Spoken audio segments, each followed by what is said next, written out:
All right. Good evening, soul family. Come in the room. Check in. Let us know where you're hailing from. This is Dr. Kia Pruitt. We got our special guest, the Sheik of the Soul Tribe, coming in tonight. We're back. So get you some paper, an ink pen, and a drink, and let's get the show on the road. Come on in, family. Soul Tribe, how to see through the night. Ancient scriptures and bloodlines she knows, spreading truth wherever she goes. Soul Tribe rising, hear her call, raising vibrations for one and all. Dr. Kia shows the way to a brighter, freer day.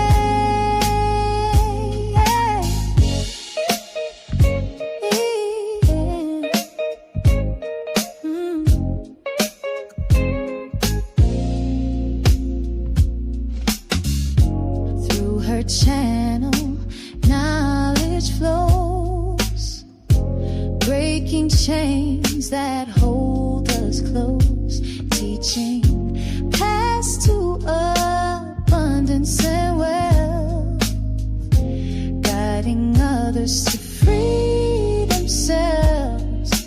Soul Tribe rising, hear her call, raising vibrations for one and all. Dr. Kia shows the way to a brighter, freer day. From currencies to investments divine, she's helping her tribe to realign with wisdom, ancient and new, showing what we all can do.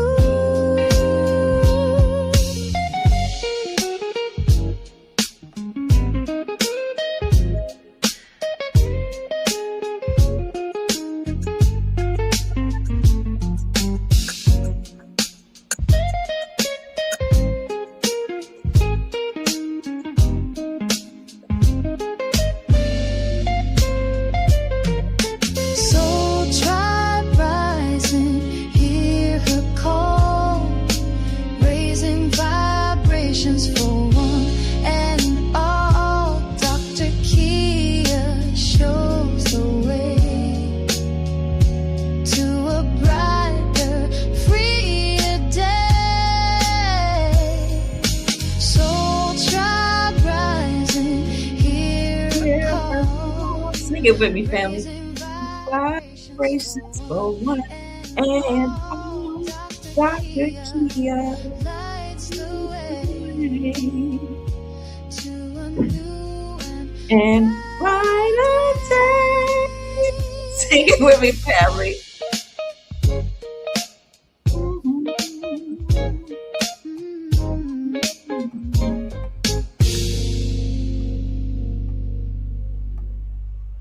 All right, so family, I saw somebody say beautiful music. I'm so happy that you all enjoy that intro song that was written by one of our Soul Tribe members by the name of Brother Kenneth. Brother Kenneth doesn't even want to come on. I keep telling him the Soul Tribe loves the song. The family would like to meet you. But he says, nope, I just did it for you and the Soul Tribe, and I don't need any glory. So come on in the room, family. Check in. We're back. If you heard us earlier today, I talked about how there's a flag flying at the post office, and it says prisoners of war missing in action. And below that, it says, you are not forgotten. Oh my goodness, such a beautiful, beautiful message. So I went live and I tried to speak earlier today to tell everybody what my thoughts were and how I had shared that with the grandchildren and asked what they thought it meant. But the first live I did, you just see the flag, but you cannot hear me speaking. So that's okay. It was just like a few minutes, maybe 1 or 2 minutes. And then I went live and Sheik Jacob Bey came on with us, impromptu, because I just had to speak on this prisoner of war flag. I'm like, when I looked it up, it says that this flag has to be flown as of a law that was created in 2019. So I said, Sheik Jacob Bey told us about this flag. And 2019, as of 2019, it had to be flown at federal buildings and it had to be flown including the post office, federal buildings, including the post office. This is the video I did right here, Prisoner of War, MIA. So I was like, why 2019? And I remembered that Sheik Jacob Bey told us that 2019 was the end of 400 years. Between 1619 and 2019 was 400 years that the indigenous people here were prisoners of war to the United States Incorporated. But the end was 2019. Then they came up with COVID. Then they gave themselves 7 more years, which is 2026. And it just so happens that this year, right around this time, resurrection season, we hear that the government is completely insolvent, can't pay their debts. The Treasury Department, that's a part of the Republic, announced in a report that the United States government, also known as the United States Incorporated, is insolvent, can't pay their debts. 2026, 7 years after 2019. And so I thought, you know what? We have to talk about this some more because this is it. Sheik Jacob Bey talked to us about this being it. He came on this evening and we said it got so good, but then he couldn't hear me. Some of the people couldn't hear me. We were just talking back and forth, and the Soul Tribe was like, this is great news. We got to come back. So here we are. I'm glad you all are joining us. Keep chiming in. I see 259 people in the chat. We can get 50 more in the room. We'll start. Yes, we're back. Sister Janine is in the chat. She is our moderator of the Soul Tribe. She says, we'll be living our best lives like it's golden. Living my life like it's golden, golden. Y'all know I got a song for everything. I was married to a musician. My husband, God rest his soul, was a musician. Okay. The United States Treasury Department, not the Department of Treasury. Thank you, Nana. The United States Treasury Department announced that the Federal Reserve government is insolvent. We are the original prisoners of war on this land. Thank you, Mindful. That's exactly what Sheik Jacob Bey said. So this has to be significant. And he talked about more about that. So I'm just going to bring them in. I was trying to wait till we get to 300 people, but I'm just too excited. I'll see if I can find you another picture, prisoner of war flag at the post office. And we're going to bring him right on in because the people have been waiting for the sheep. Okay. This is something, family. What does this prisoner of war flag represent? I'll bring it up for you. I see Milton, Ohio here. Yes, 7 symbolic of the year of Jubilee. All debts are forgiven. All right. Where we go one, we go all. Thank you, Brother Jeffrey Short. I'm happy you called us live too, Lisa, Sister Lisa. Yes, yes. All right, Sheik. I'm about to get Sheik up here, but I see him in the background walking away, probably getting him something to drink. Look at this prisoner. I see you, Sheik. Look, family. And we're going to bring the Sheik on. Look at this here. This is a close-up of the prisoner of war flag. You are not forgotten. Can you see that? Right there. Wow. Beautiful. All right. Without any further ado, I see you all. We're over 334 people in the chat.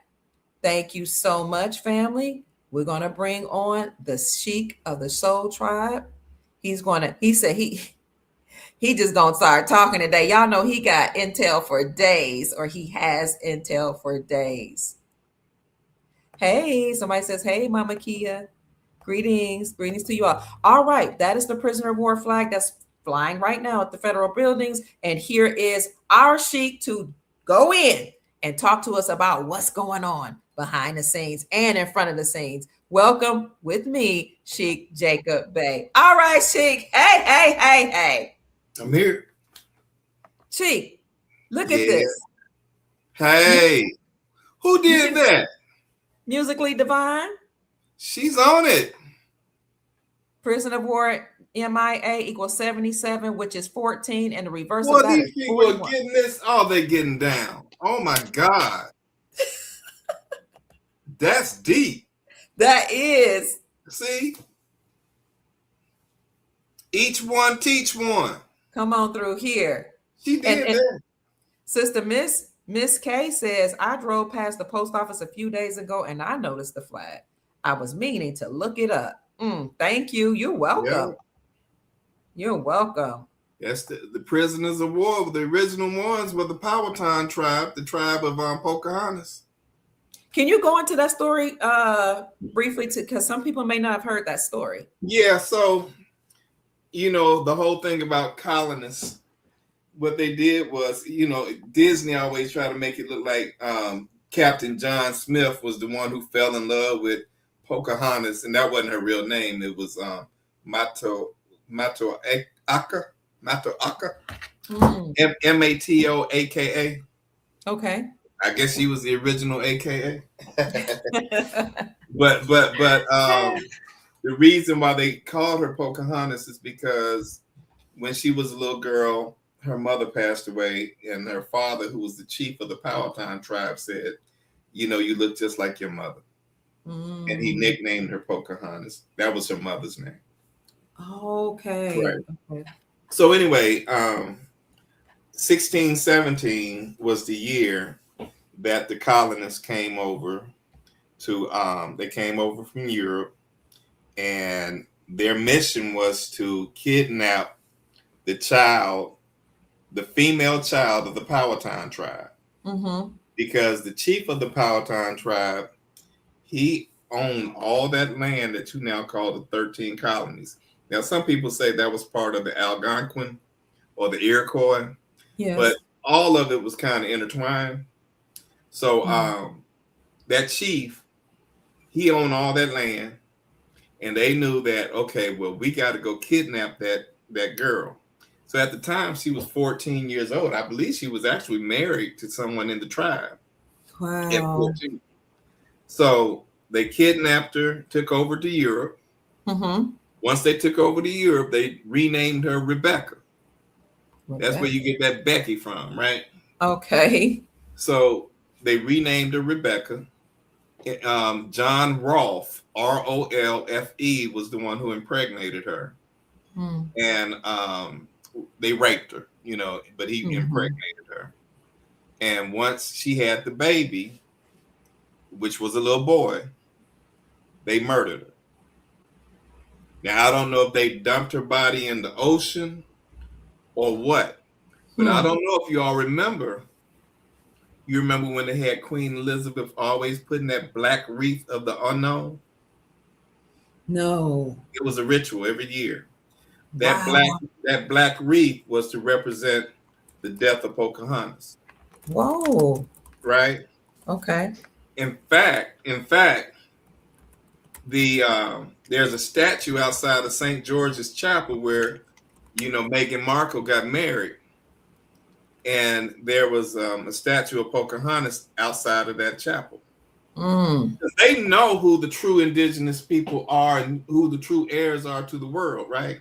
Okay. So once they had that baby, his name was Thomas Rolfe. And that's where you get the whole Uncle Tom from. That's your Uncle Tom. Okay. So once they had that baby, which was in the year 1618, then they came back over to the Americas, back to that tribe, because they said, okay, now the baby would be the heir, right? Because we got rid of Pocahontas, Matoaka. Right. We got rid of her. So now it's Thomas who would be the heir. So now we got to go kill that chief of the Powhatan tribe. Now you're going back to what? The prisoner of war? Yes. The POW? That's the original POW. Wow. So they killed him in the year 1618. Okay. Let's Now, talk about it. yeah. So once they killed him, now the baby has the birthright to all that land that they end up calling the 13 colonies. Right? Oh. And that's how they colonized. But see, King George III, he told this. Now, this is some years later. He told those colonists, do not go west of the Allegheny Mountains, right? And you cannot name, you can name anything else, but you cannot rename certain cities. And those cities were Cairo, Egypt, and Memphis. Cairo, Illinois, Egypt, Kentucky, Memphis, Tennessee. Right? Okay. But they weren't supposed to go anywhere west of the Allegheny Mountains, but they did, right? And when they did that, they called that the New Frontier. So anyway, okay. Yeah. Okay. So they did that. So once they captured and killed the chief of the Powhatan tribe, that's 1618. The following year would be what? 1619. And then you had the 400 years.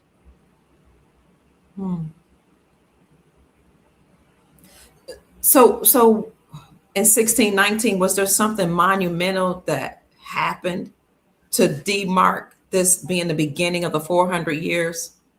Well, think about this. The original when they first did the Bible with the Council of Nicaea, that was in 325 AD. Okay. But guess what day that was? June the 19th. And that was your very first Juneteenth.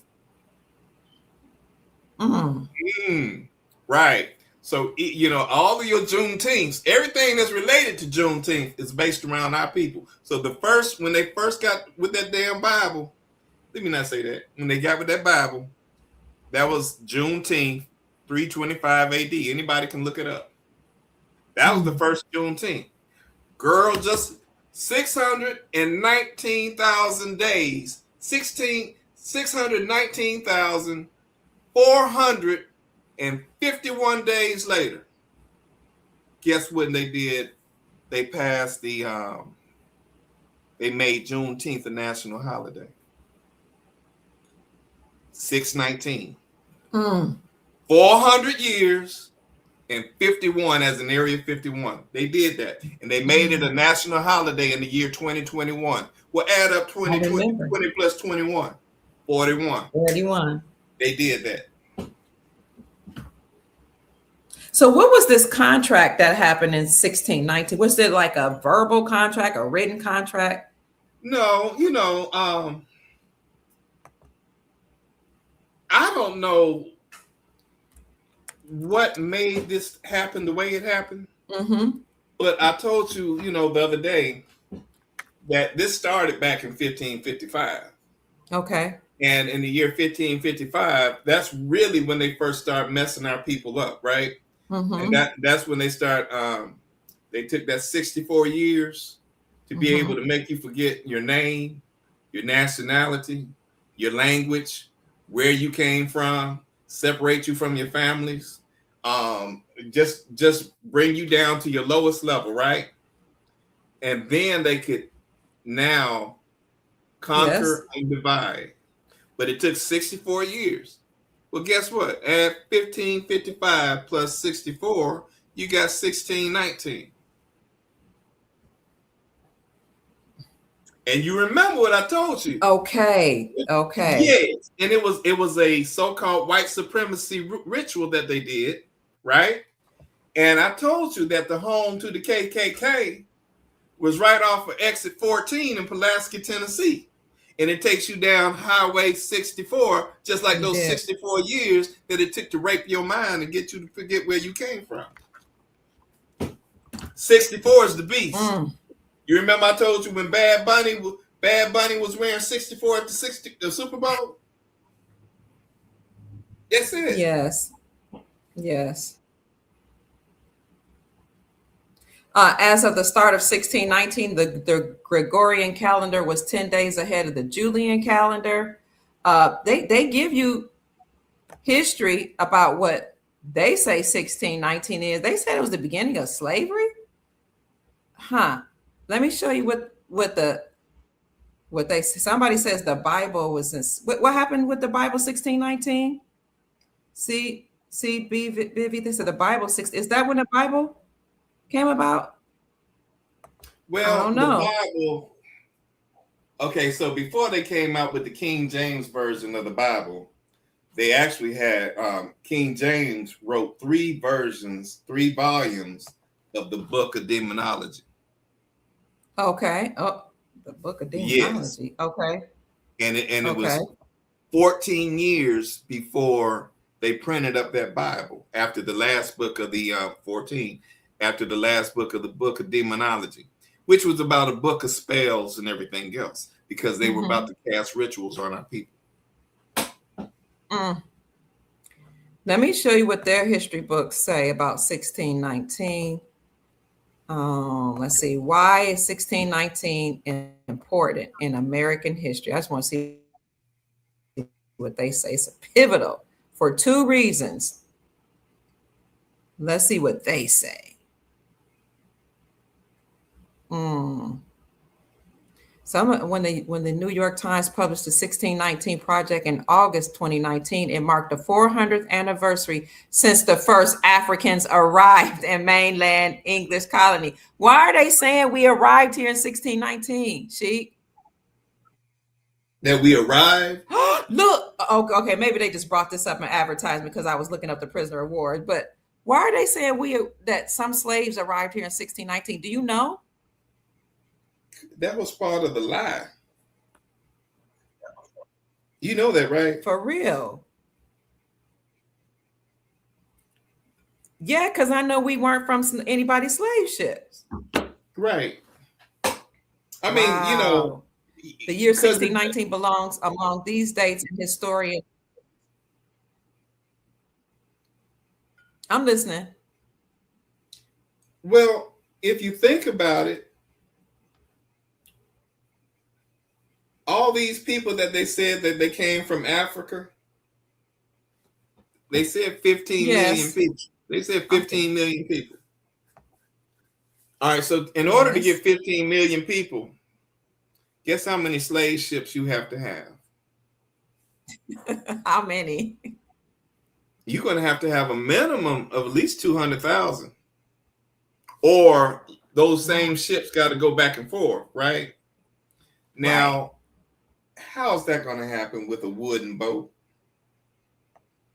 going over the Atlantic Ocean? Now, people have seen that TV show called The Deadliest Catch, and that's when those fishermen go out in the Atlantic Ocean trying to catch crab, right? Now, they got steel boats. I mean, they got all the latest technology and everything else, and them cats be dying out there in that ocean, right?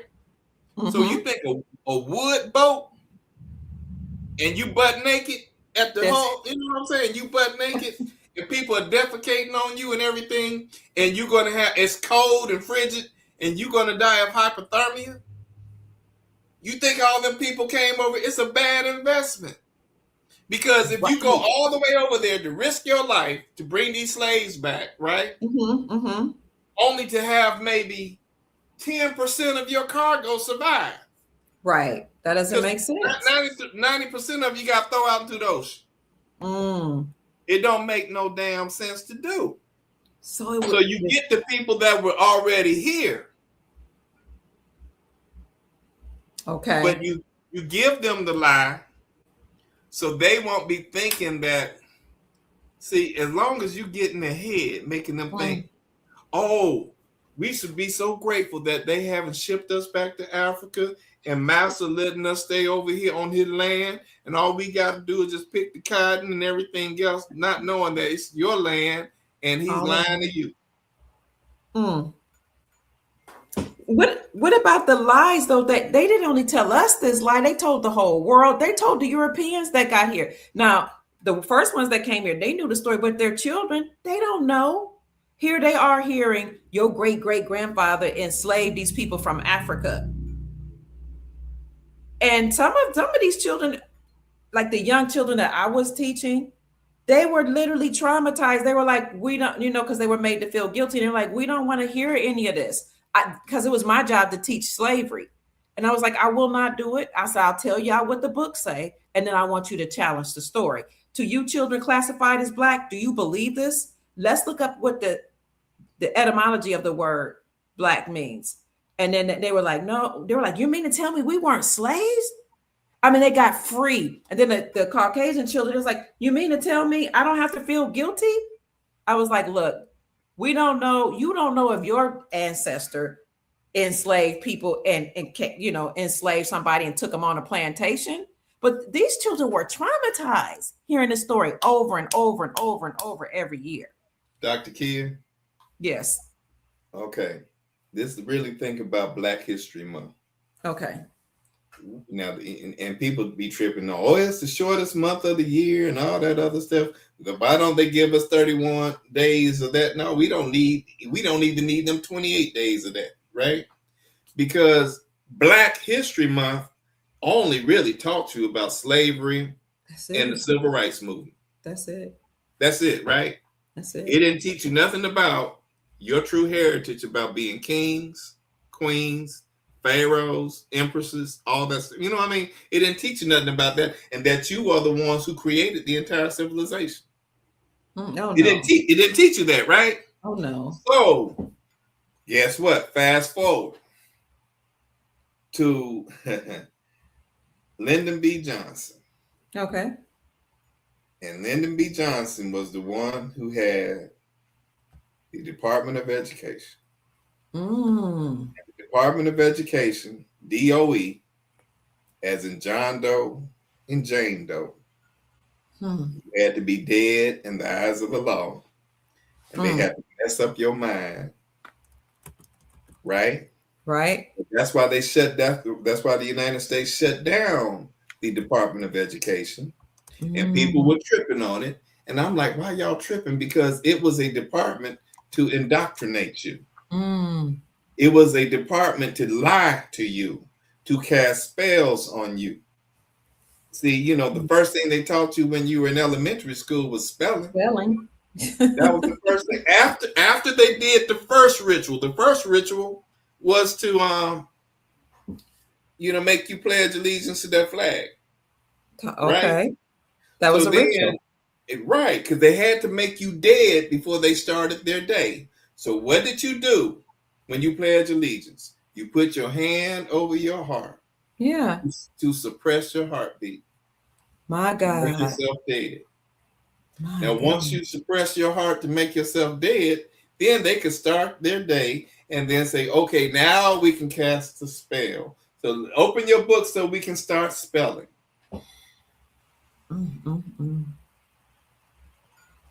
You get it? Yes.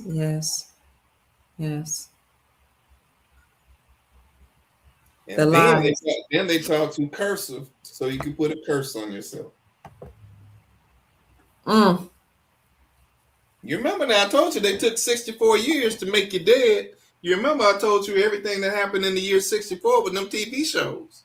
The Monsters, the Addams Family, Bewitched. Right? All in 1 year? All in 1 year. And look, Gilligan's Island, because you were dead and lost at sea. Wow. The Skipper too. I was just about to say The Millionaire and His Wife, The Movie Star, Professor and Mary Ann, Hero Gilligan's All. And then Lyndon B. Johnson, he died at the age of 64. That's the beast. 64 calories in beer. Everything I say, I can back it up. Oh my God. Yeah. 1619, they say the slaves came from the African slave ships. The first one arrived. and then 400 years was 2019. Now, why did they release? Go ahead, you gonna say something? No. I was Why trying did to they figure. release the COVID in 2019? That was the end of their 400 years. Why did they do it in COVID? Why did they release COVID-19 in that year? Yes. That was the end of, like you said, that was the end of the 400 years. Were they trying to get rid of us? Or were they trying to unalive as many people as possible? No. No? They had to keep you asleep for 400 years.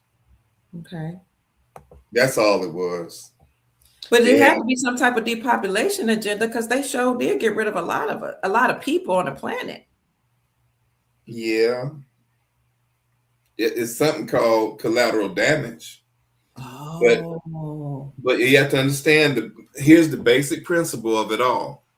If you eliminate us, you eliminate yourself, because you need us for your survival. That's why they had those women being misdiagnosed with cervical cancer, so they could remove the uterus out of the women, have those hysterectomies. That was so popular as I was growing up. Exactly. And in the Black community. And if you're able to take that uterus, then you can recreate, because that's the DNA for their survival. Don't think those uteruses aren't in something, whatever, in the bunker somewhere, because they got these underground cities for sure. Yeah. I've been seeing them. Mm. They got their whole families in these little trailers parked up underground somewhere, where they're sleeping comfortably and everything. And they got grocery stores down there, and they got everything they need down there, so they can survive for 1,000 years. And they have the uteruses of our women, so they can have what they need to survive. Because if you don't have any melanin, you don't live. I told you what's in that Starbucks coffee. Us. You told me. That's when I stopped drinking it. Melanin. And it does have a peculiar, distinct taste. It has to grow on you. It really does. But how do we know these things? I don't know. Mm. You know, these. Ooh, I don't want to say that. There's some people that are really despicable out here. Yeah. You know what I mean? Yeah. And like I said, they have to survive. And that's why you start hearing about a lot of those little black girls being kidnapped. Yeah. A lot of them. Mm. Right. Mm-hmm. And you remember I told you, like, when that girl, that lady from the TV show All in the Family, and she started going overseas to Africa. I remember. Oh, we got to save these babies. Please donate to save these babies, right? Sally Ann Struthers, I think her name was. Sally Struthers. So what happened was, once the African people said, oh, okay, well, y'all trying to help the population, right? Mm-hmm. So, because all you would see on TV were these little babies crying, and they had flies, swarming around their head, and they had these swollen bellies, right? Yeah. So, they were like, we got to give these babies some medication or whatever. So the African people said, okay, well, I guess it's okay if you all bring your planes over here with supplies, medical supplies, water, clothes, right? Now that builds what? That builds trust, okay? Right? Right. Now, once you're able to bring in supplies, now what they started doing was shooting them babies up with HIV. And then said, now it's an HIV crisis, right? Mm-hmm. You remember that? I do. So that now we need more supplies, more planes. So then the next thing we did, I'm talking about in the Americas, once we built trust with the African people, then we were able to get weapons over into Africa. And that's how you were able to conquer the people over in the Congo and all that. I see. I heard this young man that's from Africa saying that there was a time period in his life, I think he's in his 30s or 40s, that Europeans would go to Africa, Nigeria specifically, but Africa, and the African people, Europeans would just give their children over to the Europeans so that they can have a better life in Europe. And he said, I grew up with, my European family. He said, I grew up with them for so long, by the time I would go home to visit Africa, I hated it. And so the guy who was interviewing him said, I can't imagine your family just selling you off to a European family to be educated and raised with people that you don't have your culture, don't look anything like. Now, lucky for him, he said he had a relatively good life, but he said actually it's very common and popular for people who say it in Africa. I don't know if it's true or not, but this is what he said. Say, I have to go to work, so I'm just going to ship off my kids to Europe. And I'm thinking, what in the world? You don't know what's happening to your babies. You just shipping them off. Correct. I'm the programming. Even there in other places, they have boarding schools, even in America and Canada. But it was found out that Queen Elizabeth, allegedly, and her crew, her group of people, her administration or whatever, they would take the children from the boarding school and do things to them. The indigenous children from the boarding school, and do child hunting parties, have them dress up in costumes and chase them around and allegedly grape them and eat them. But it was the indigenous children. Well, wait. Let's go back to prophecy. Okay. Because, we'll get mad about something that they were actually supposed to do. And what they were supposed to do was to afflict us for 400 years. That's Genesis 15:13. God said, our people will be afflicted in a land that's not ours for 400 years, right? So afflicted means to mistreat, right? And they did a damn good job of mistreating us. You said give them a standing ovation. Give them a standing ovation. They did their job. However, that time is over. They can't afflict you anymore. It's done. They went overboard. Our trial period is completed. Okay. I got something to add to that.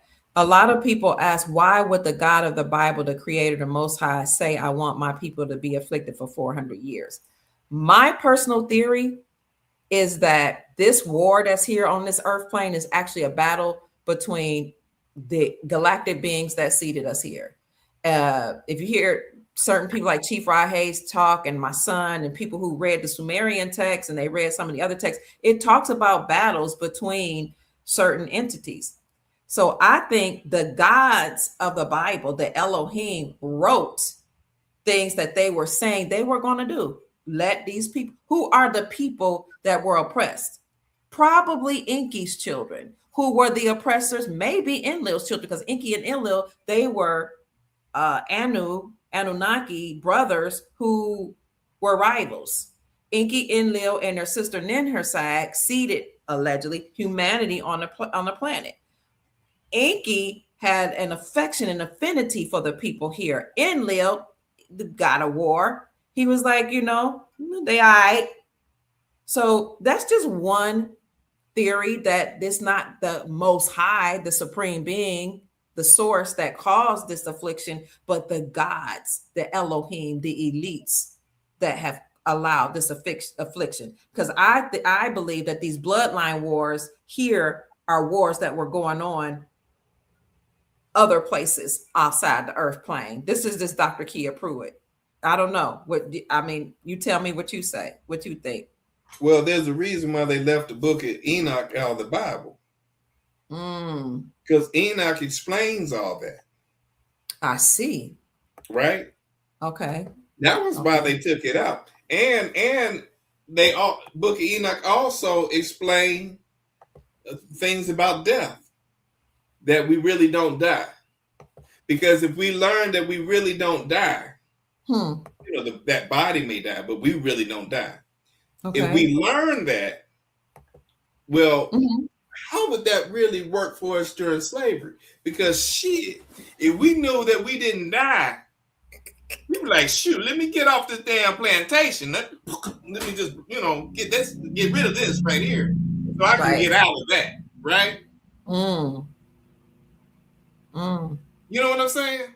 absolutely. Because they had to make you think that, oh, you made a choice now, eternal damnation or heaven, right? Mm, mm-hmm, But you gonna die. They said mm. that in Baby's kids. We don't die, we We multiply. multiply. Sister Deborah says we have 15 strands of DNA from different species in our bodies. We are very powerful. They don't want us to know about this. 15 different strands of DNA. That's amazing. Wow. Mm. And the people in the chat are telling me, the Soul family's telling me, Inky and Enlil were half brothers. Okay. Yeah, wait until we hear this story about Elohim and other beings being on this earth plane. Sheik, you think we ready for that? Once we realize that there's several different Earths that are like right next to each other, the Earth ain't nothing but a snow globe. So when they start talking, group of people say, "Well, is the Earth round or is the Earth flat?" It's both. Okay. It's both. You seen the snow globe? The snow globe tells you, right? Because it's at the base, it's flat, right? Mm-hmm. But then you have the firmament, right? Yes. So they're showing you what the Earth really looked like. It's both. Could it be that they have a dome on top of the earth plane? That's what I'm talking about. Okay. That's the firmament. And and so the things that we see up in the sky, is that reflective of what's really down here? It's a lot of reflection going on.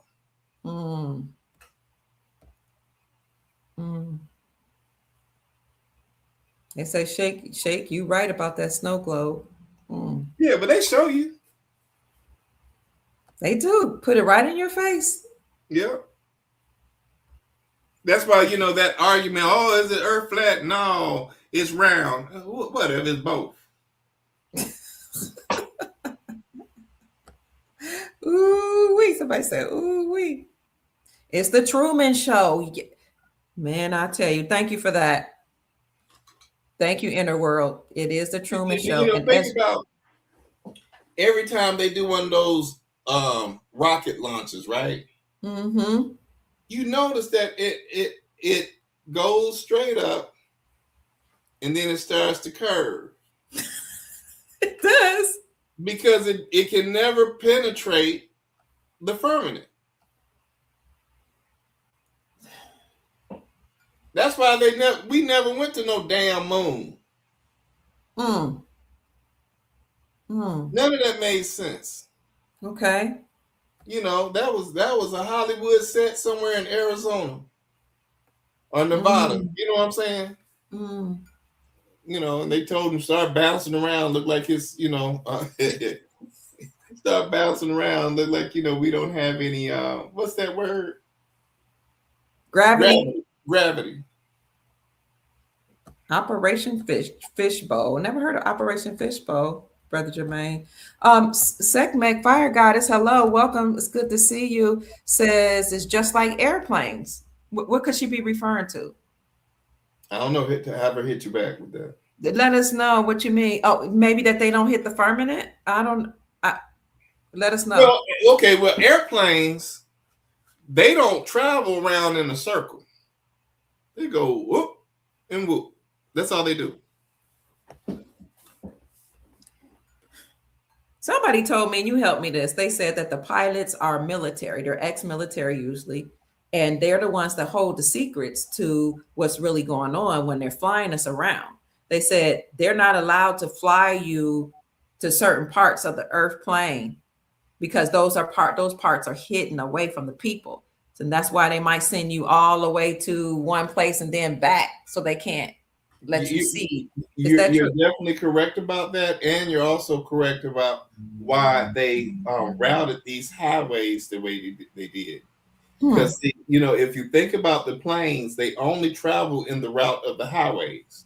They don't go off route, and they did that mainly for one or two reasons. One is in case of emergency, and they have to do an emergency landing. That highway becomes a runway. Oh, okay. The second reason is because they don't want you to be able to see what else is out there. So they routed them a certain way. I see. See, if you got up there and said, wait a minute, that looks like some pyramids down there. What the hell? What the helly? What the hellion? What the helliante? Right. Pyramid. So, go ahead. Sphinx in the Grand Canyon. You know what I'm saying? Yes. They make sure they don't go certain routes. Could there also be some lands that we haven't seen before right here?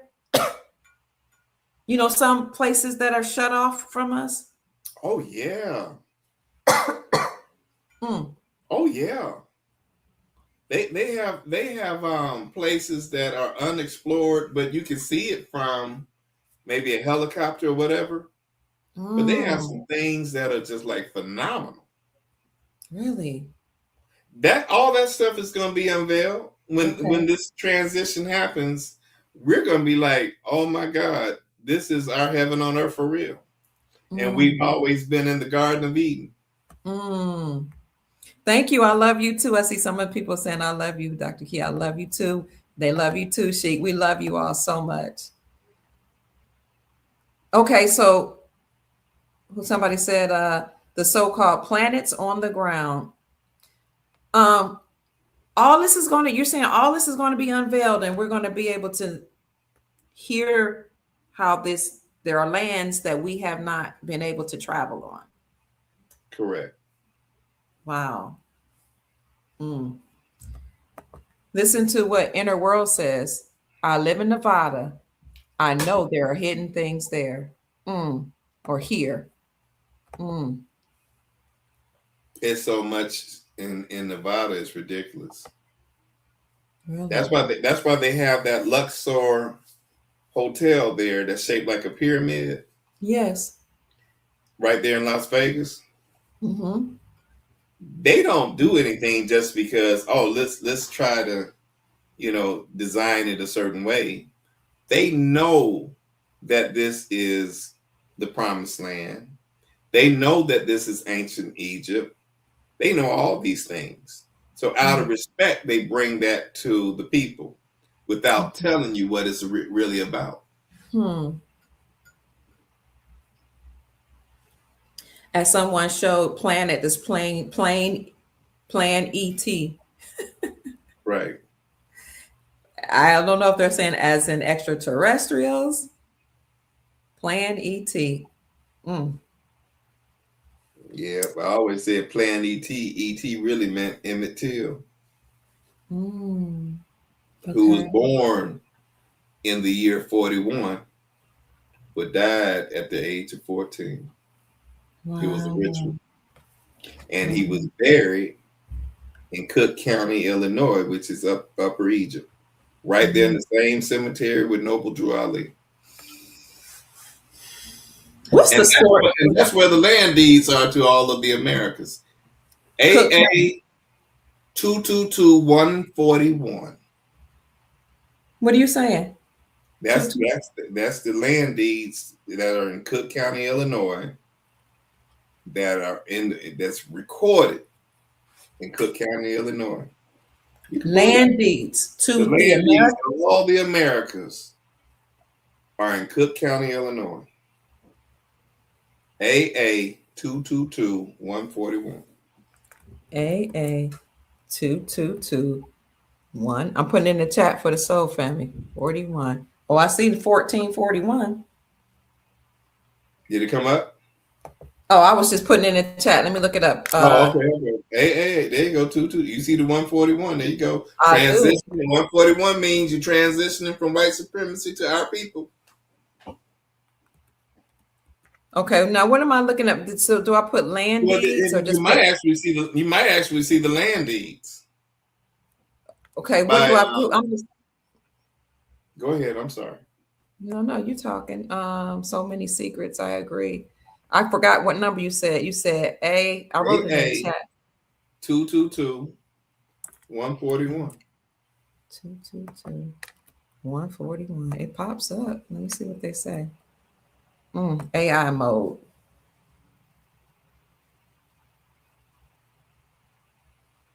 Mm. You can't make this up. Somebody says allodial titles in Chicago. Listen, let me pull this up, Soul Family. I Googled it and then click AI mode. AA 222141 is most commonly identified as registration or certificate number associated with the Zodiac Constitution and Moorish American nationality documents. It is frequently cited in legal findings and foundational materials related to the Moorish Science Temple and sovereign citizens movement. I don't know why they keep calling them sovereign citizens. Moorish American nationality. The numbers used on identification cards and registration documents. Purportedly records by Charles Mosley Bay around September 1952.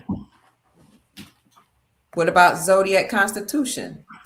It is cited as a Library of Congress copyright or registration number AA 222141 for this specific document, often referenced in court cases. See if I can. Seeking to establish indigenous status or correct your status. Legal cases. The number appears in the titles of federal cases such as Moorish National Republic Federal Government, number AA 222141 versus the United States Department of State. What about in the Department of Justice? Some documents claim this is a registration number for Moorish American credentials acknowledged by the United States Department of Justice.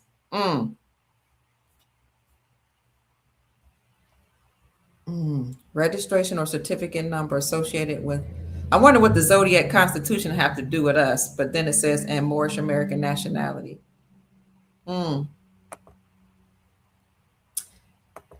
So you're saying the land deeds are, and this is what somebody else says. Who's this? Space Ice Crispy says allodial titles are in Chicago. Then, so I always wondered what's so special about Chicago. You know what made me wonder that? All the murders that go on there, all the drugs and the guns that the people there say they saw the police put in on the streets. It's like something special about that bloodline. That's what I kept thinking, that they keep trying to take them out. Yeah. What say you, Sheik? Yeah. They're always going to keep trying to make our people believe that we're talking crazy. Yeah. That what we're talking about carries no weight. And that's part of the deception. Okay. Yes. And here's the deal. Okay. Where we have gone wrong, and I guess I'm guilty of it too. Okay. But where we've gone wrong is we were always trying to prove something to a dead entity. Oh, okay. Because if something is dead, it can't hear you. Okay. So if the United States Corporation, CORP, C-O-R-P as in corpse. Yes. If the United States is a dead entity, why are we trying to prove something to what's dead? Now, the best thing to do is just live your life privately the best you can and just stay out of whatever they do.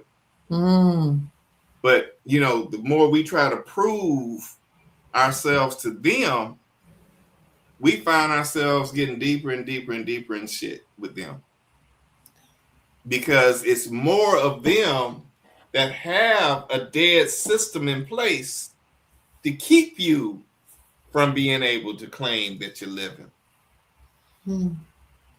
Right? Yes. So here we are trying to rise when it wasn't our time to rise. Oh. Now they're taking down the government for us. Yeah. That's Trump. He's bringing it all down, right? Without us even having to do anything. He's taking it down. Because the resurrection, which happened on April the 5th, the resurrection was about going into everlasting life. Okay. Right? So all those things that represented death gotta fall. And that's what's going on now. All that stuff. That's why he came out with the war on fraud, because the war on fraud talks about all these entities that have oppressed our people by making us dead in the eyes of the law. And you talking about police departments? Yeah. Right? Yes. You talking about the courts? You talking about the banks? You talking about the mortgage companies? You talking about the insurance companies, the IRS, the DMV, right? All of that stuff had to make you dead. Even your utility bills. Even your utility bills. Wow. Why you say that about our utility bills? All caps name. Oh, yes. Yes. Anything dealing with that was a fraud. You know, debit cards, credit cards, all caps name. That's a fraud.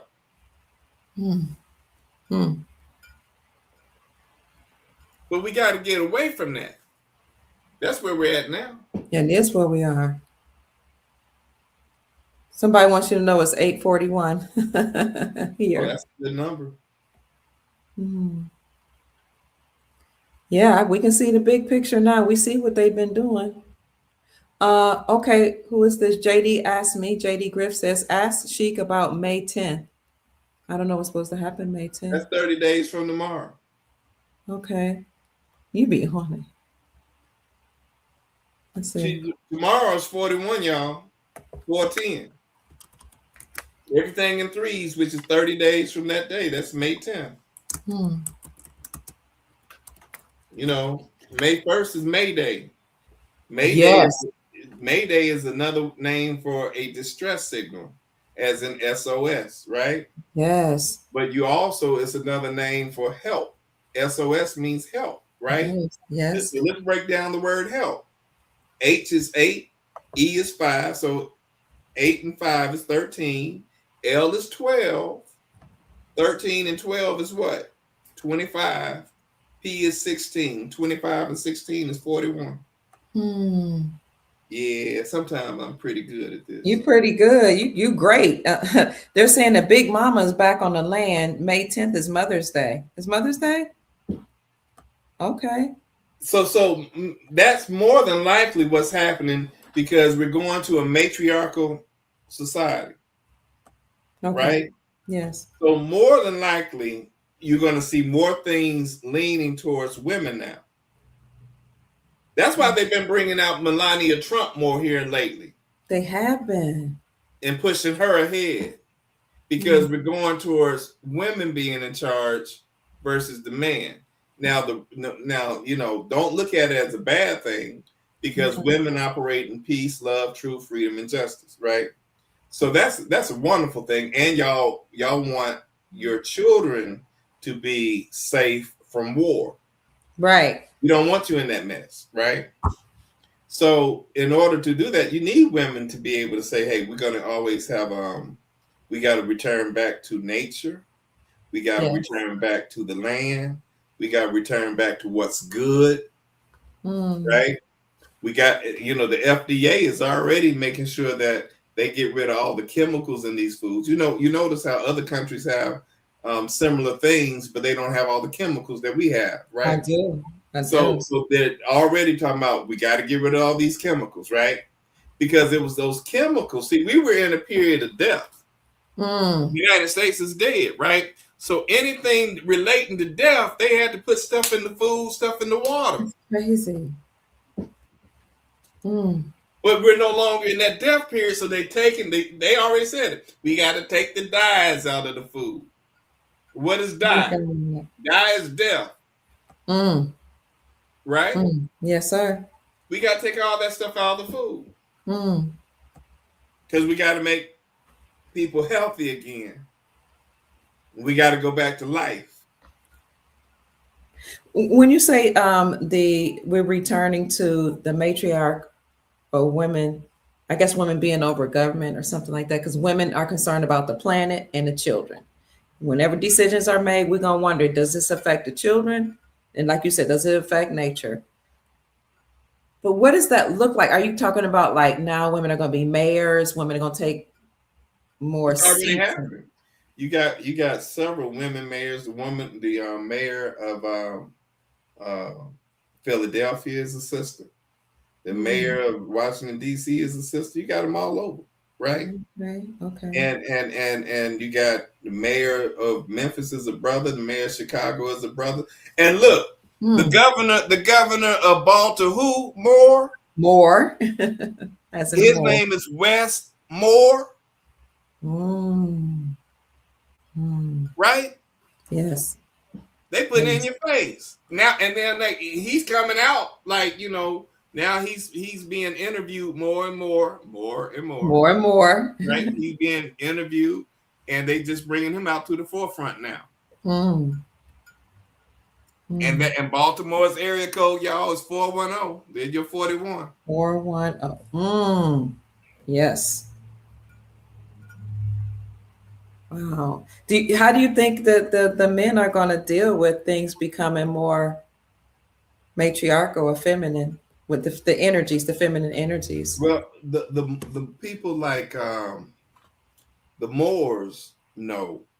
Yeah, I've heard them say. They know that we need the women to step up. Okay. Now it's going to be some of your old school brothers who, your pimps and your gangsters and all that other stuff, right? They don't have a clue what's going on. That's going to be resistant. Okay. They're going to have to fall in line too. And they're going to have a rude awakening. But that's the only reason why they were pushing all those Tyler Perry movies. He was transdresser, a cross-dresser. Yeah. Madea, Big Mama. Yeah, Big Mama. That's why they were pushing it. Then you know that we're transitioning from a man to a woman. That makes sense. That's why he was the cross-dresser. We used to call my grandmother Madea or Madeir, and then we shortened her children called her Madea or Madeir, and we just shortened and we called her Dear because Madea, Mother Dear, Mama, Big Mama, same thing. But never would have thought that's why they had Tyler Perry. And you said they speak in codes. The corporation is dead, so they have to do certain things to let us know what's happening.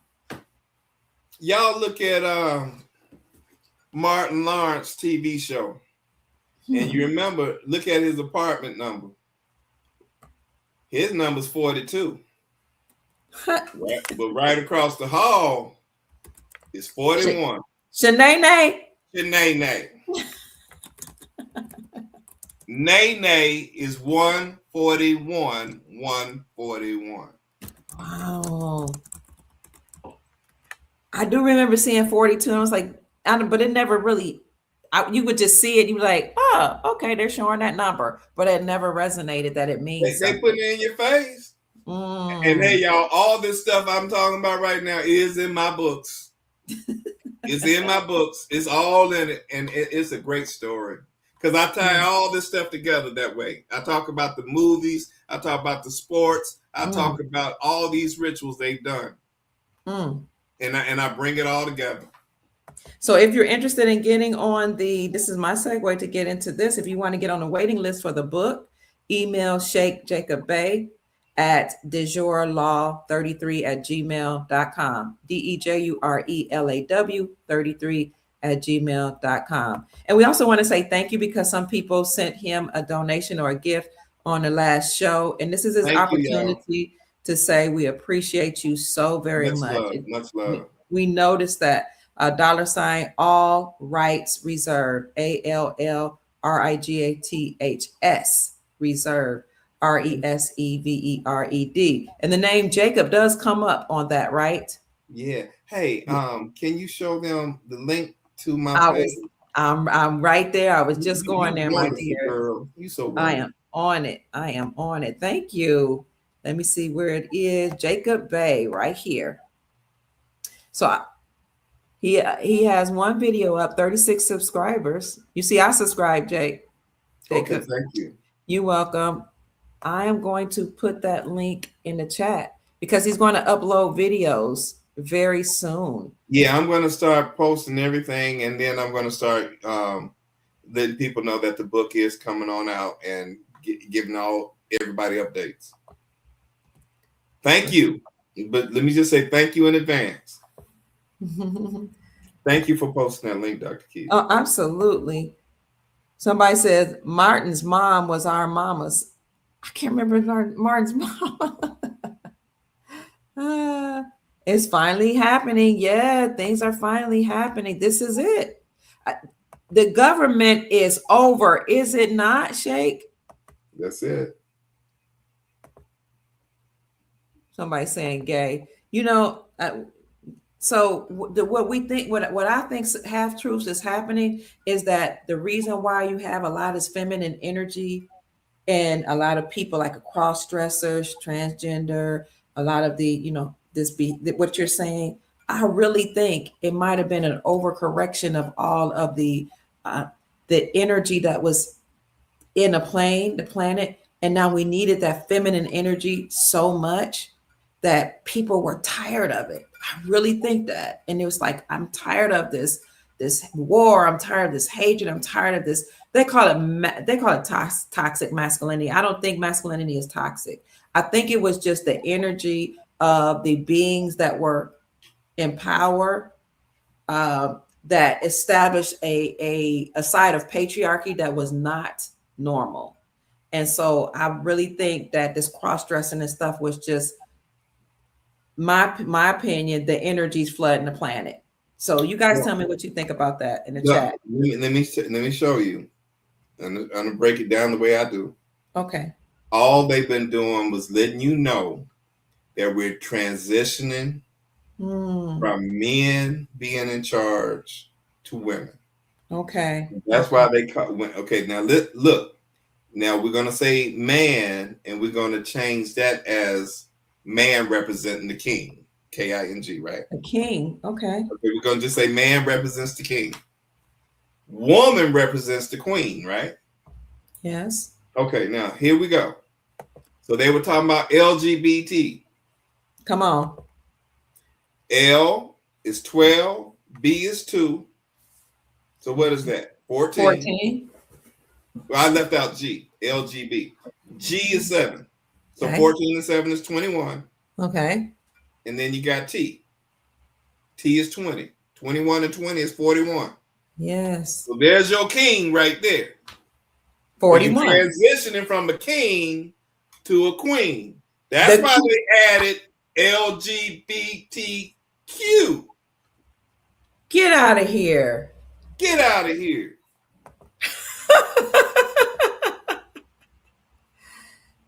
It's that deep. It's that deep. Huh. LGBTQ, the queen. Transition. You transition. And then what kind of flag did they have? Rainbow. Rainbow. The rainbow is God's promise.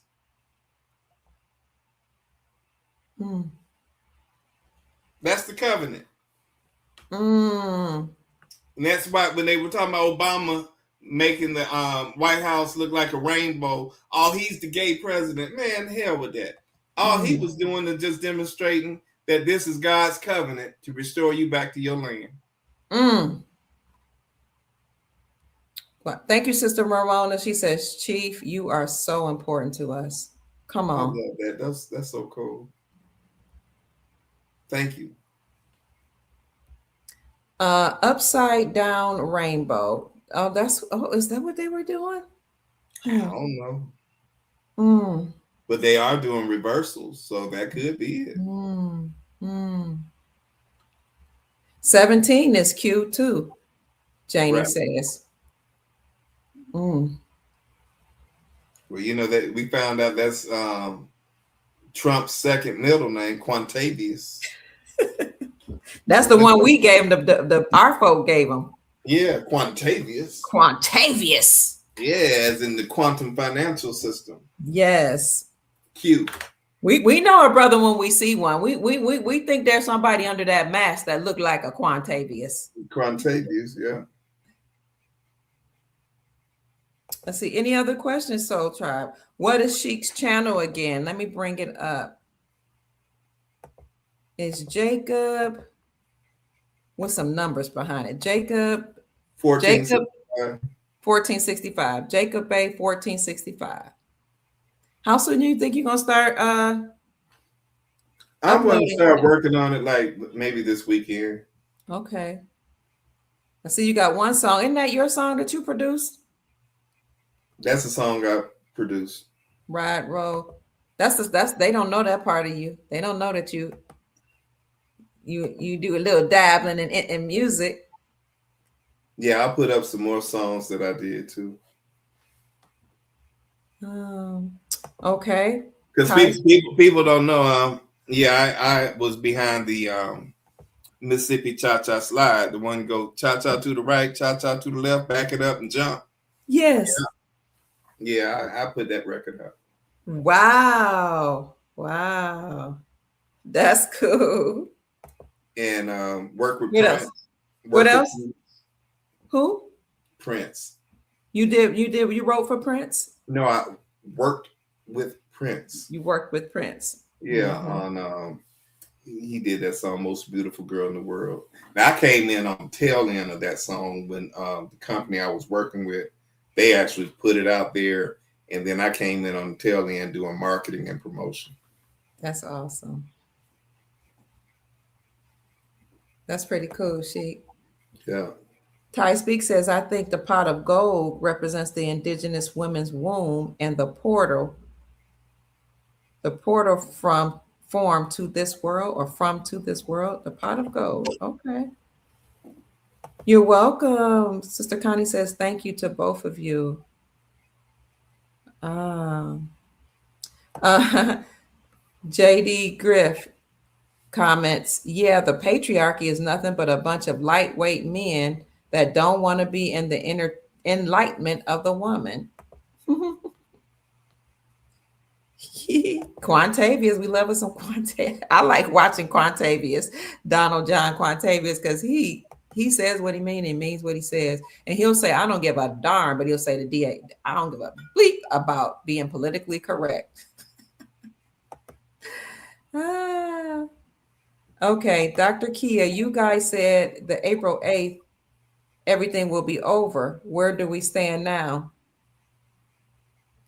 April 8th was yesterday. Everything is over. How do you comment on that, Sheik?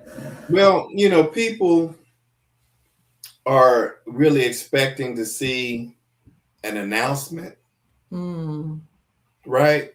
Yes. But the thing is, like I keep saying to you all, the United States is a dead entity, so it can't talk. It can only do things in signs and symbols, right? Yes. So it can't talk. So you got to keep your eye on what's happening over in Iran. You got to keep your eye on them talking about how the government increased the draft age to age 42. But we know white supremacy is 14, everything in 3 times 14 is 42, right? We know Iran, RAN equal 42. We talked about that the other day. Okay, so if you know that they're talking about wiping out something, they talk about wiping out this white supremacist ideology. Okay. So that is happening. Whoever said, we said April 8th, that happened. That is happening. And transition, it doesn't always mean it's fully complete overnight. I'm going to tell you something. I told you, look at the gas prices. Remember that. You even showed me some, I think. But I did. One was $4.29. Didn't you show me that? I showed you that was like for 2 weeks. It was $4.29. $4.29. So what does that mean? 42 and 9. It means 9 means the end, right?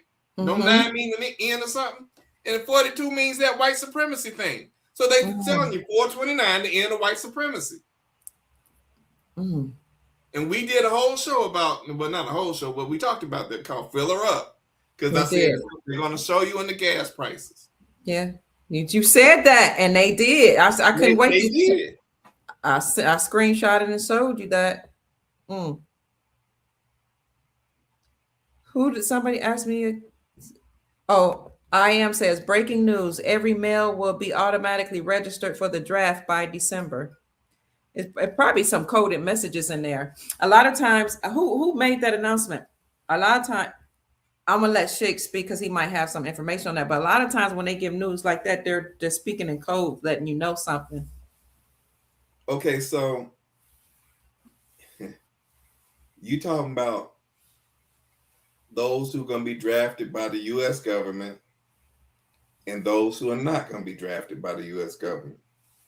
The ones who are not going to be drafted by the U.S. government are the Americans. Everyone else, yeah, you go, Dr. Key. I know how your eyes did. You're like, okay.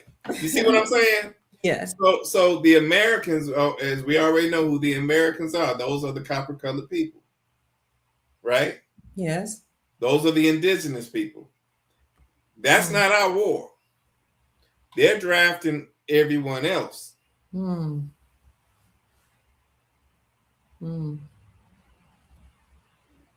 I appreciate that. That's where we are. Thank you, Sheik. So they're saying, yes, come on. Okay, let's see what else you got. You guys are talking about. You see, what's your opinion on what's going to happen April the 11th? In 2 days? Oh, 411? That's the 411. That's Mary J. Blige. That's what they were talking about earlier. Real love. What's the 411? We'll see. That's April 11th. Okay.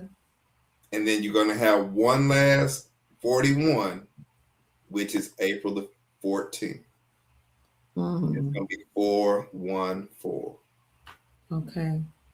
It's going to be nice. Mr. Cut Cost wants to know, in your opinion, what's going to happen on... Oh, I got that one. No, there's another one. Oh, do we still have to pay our utility bills? Are we still obligated to pay our utility bills? Let me say this. A lot of places have already put a moratorium. Look at the word I just used. Moratorium. Meaning that the Moors don't have to pay. A moratorium, that's what that means. Okay. So a lot of the utility companies have already said that they're not going to be cutting off people's services.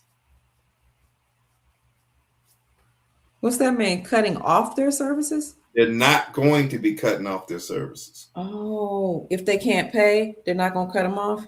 They're not going to cut them off. But I would at least call the utility company before you just decide to up and not pay. Yeah. And just ask a question. Is there a moratorium on the services? Is there a grace period or something like that? Because more than likely, most of them have already been given notice that you can no longer shut off people's utilities. But, they haven't announced it formally for most parts of the country, because if they did, everybody and their mama just stop paying. Yeah. And they can't afford to do it that way. Thank you. Outside Looking In asks, Why must we keep our eyes on the Statue of Liberty? Well, if you pull up Kid Rock, can you pull that up? Okay. You remember just pull up Kid Rock and Southern White House. Pull all that. You can say Kid Rock, Southern White House, and then maybe even Statue of Liberty. Okay, let's see. Kid Rock. Southern what now? Southern White House. That's what I thought you said. And Statue of Liberty. Statue of Liberty. Okay. And then see what comes up. Okay. I don't know which one of these articles to pull up, but I'm gonna show it to you. You go into images? Oh, let me go to images. Go to images.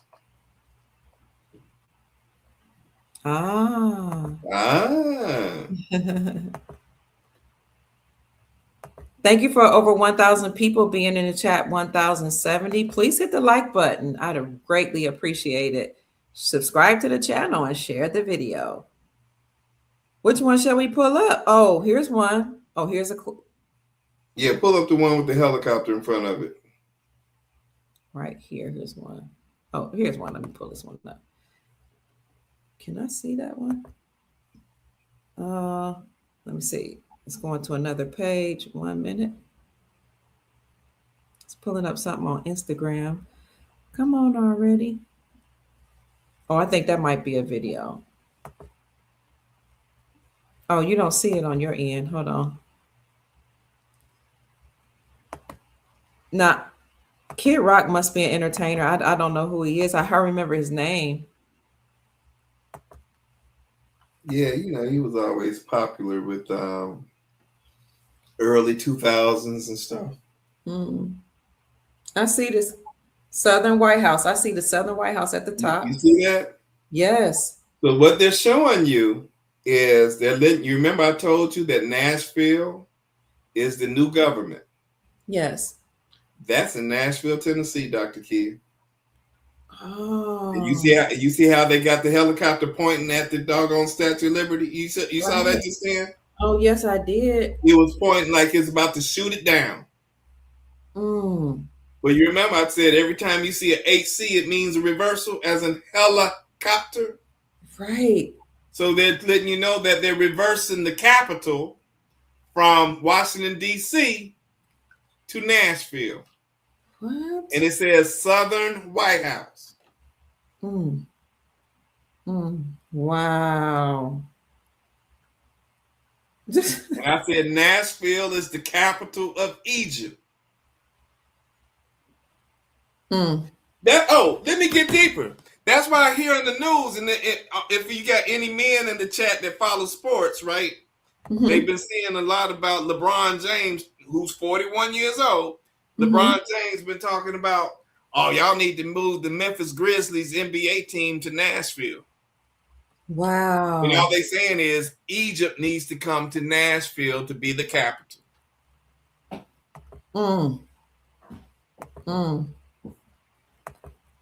Okay, Bevy says, I heard that about the location change. And you said that too before. Oh, yeah, but that's what it is. He was now saluting it makes sense, doesn't it? Now it makes sense, though, doesn't it? Absolutely. Now, why was Kid Rock saluting the helicopter? It's just all part of the show. Okay. Yeah. Wow. See, if you think about the picture, the Statue of Liberty was still in front of a body of water, just like they have in New York. It was. Right? Yes. And he's saluting like, hey, I'm still part of the corporation. The military. Okay.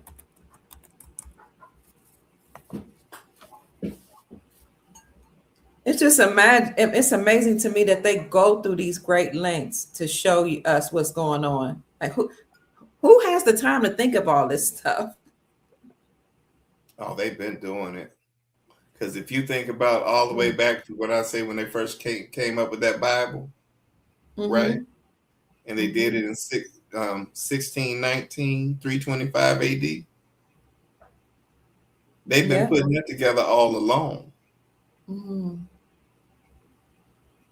You know what I mean? Yes. We have to figure out a way to put this word out here so we can let people know what's going to happen to one group of people. But we're also going to have to let people know that we're going to have to enslave you for it. We're going to use this book to enslave you too. Hmm. But we're going to have to give you a little bit of inspiration just so you can, follow it. You know what I mean? Mm-hmm. Because, see, they've been selling that whole hopium, right? To get us to believe that, okay, well, we got to stay true to the word and this, that, and the third if we're going to make it to heaven, because we ain't going to get out of this hell right here. Mm-hmm. We gotta keep praying and this, that, and whatever, right? I mean, damn, I've lost some relationships over the damn Bible. Yeah. Because you have women who really believe that I got to dedicate my life to the Lord. And they're not even knowing that part of this thing is a ritual. They're not knowing that it's a ritual. They're not knowing that even your pastor or your reverend or whatever you want to call them is, really kind of deceiving you.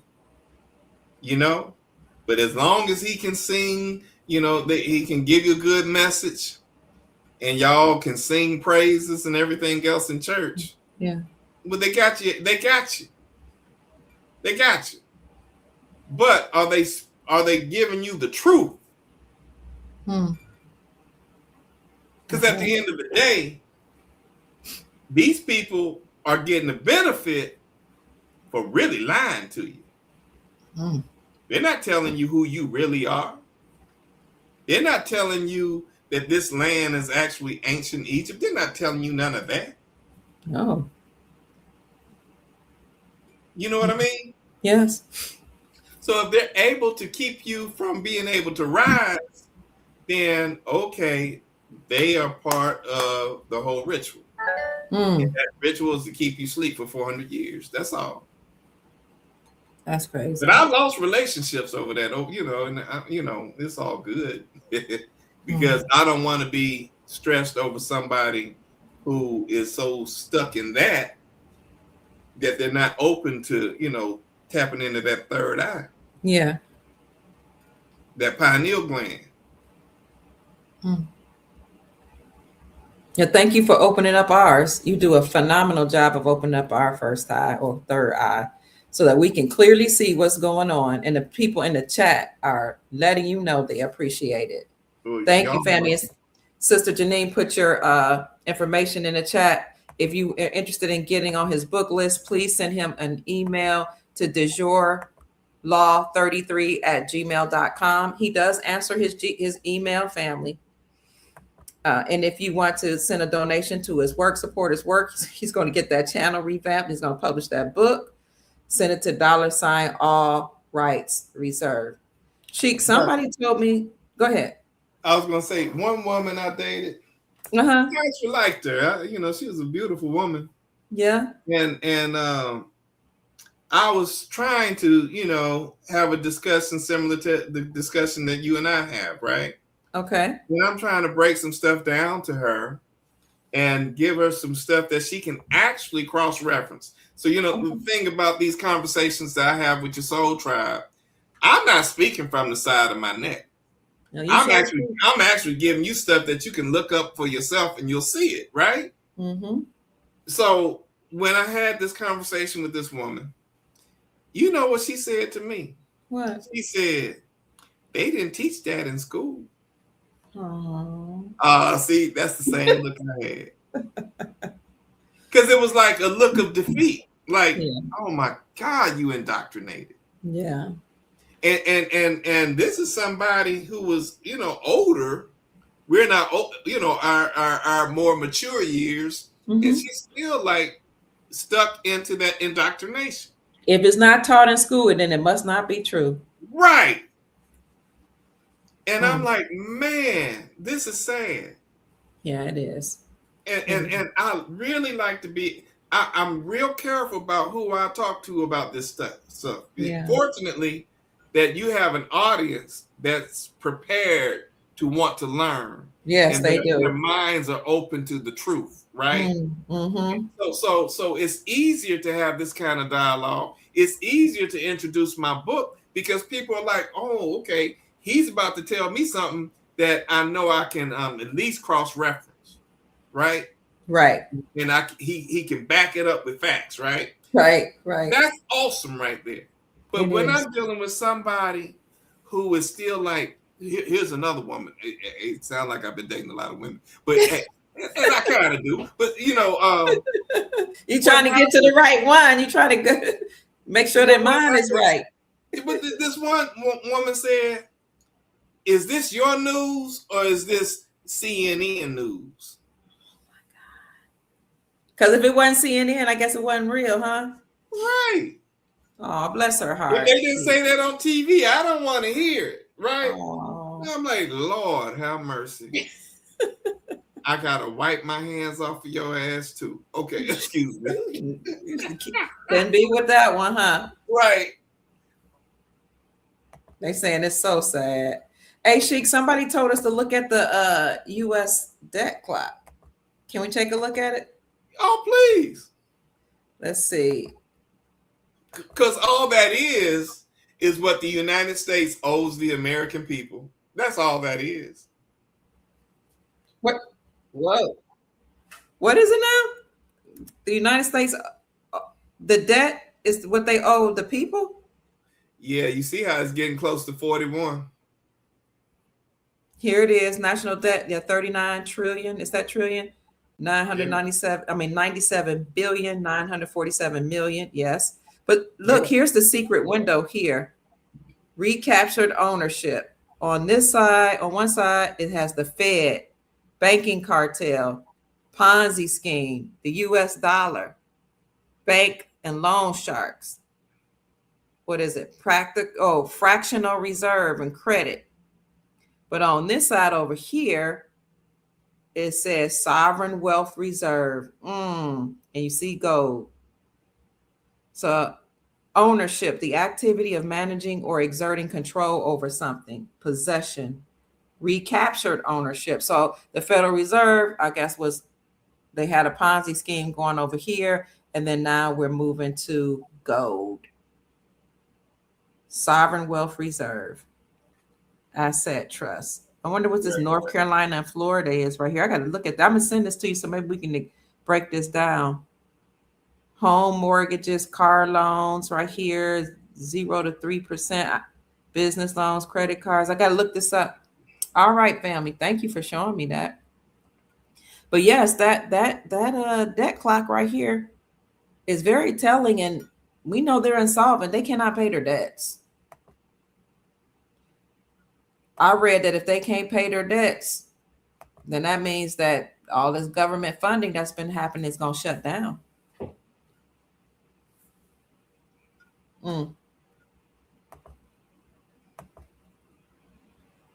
What's going to happen if... Oh, wait a minute. Rod Hayes says national debt is owed to the American people, we the people. That's what Sheik Jacob Bey just said.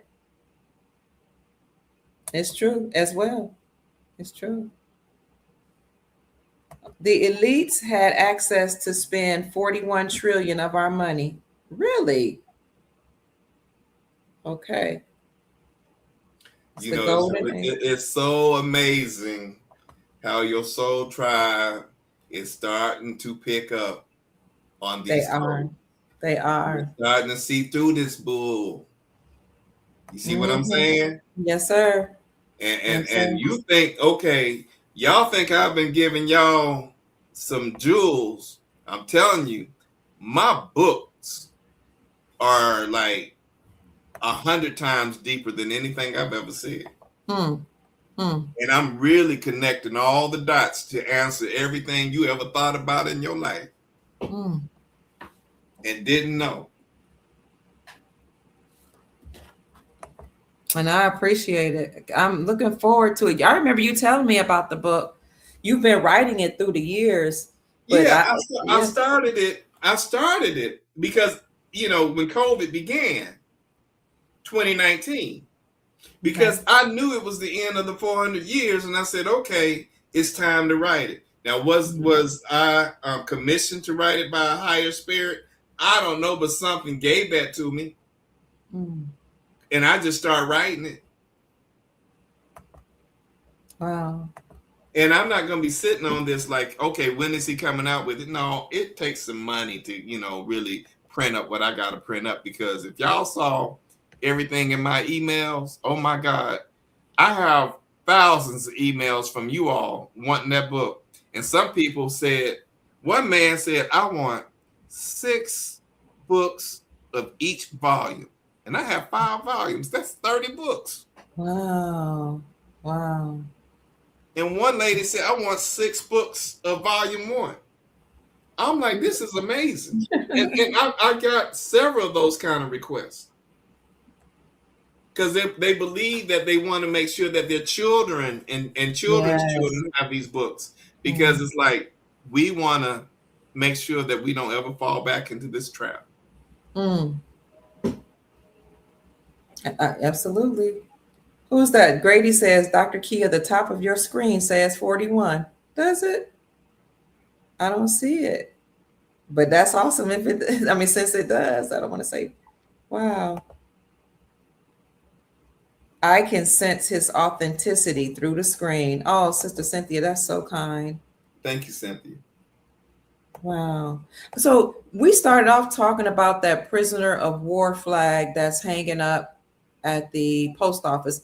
What's significant to the post? What is the significance of the post office? Why is it hanging at the post office? Because the post office is the highest court.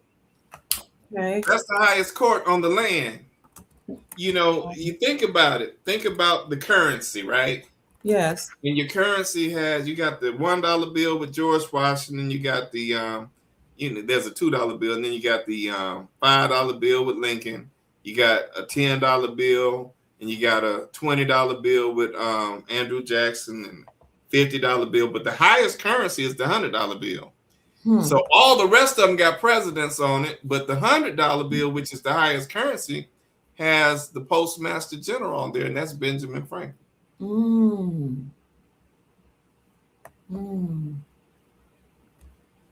It's the highest court, but you don't hear any arguments going on in the post office. Like how is it a court? Court is wherever you make court. Okay. You seen where you traveling somewhere, and you used to stay in Kentucky, right? Yes. And you might see like the Battle of Fort Knox. You know what I'm saying? They'll have something making you see that it was a Battle of Fort Knox or the Battle of Little River, right? Right. Some crap like that, right? It wasn't where an actual war took place. Okay. That's where they held court, the battle. Oh.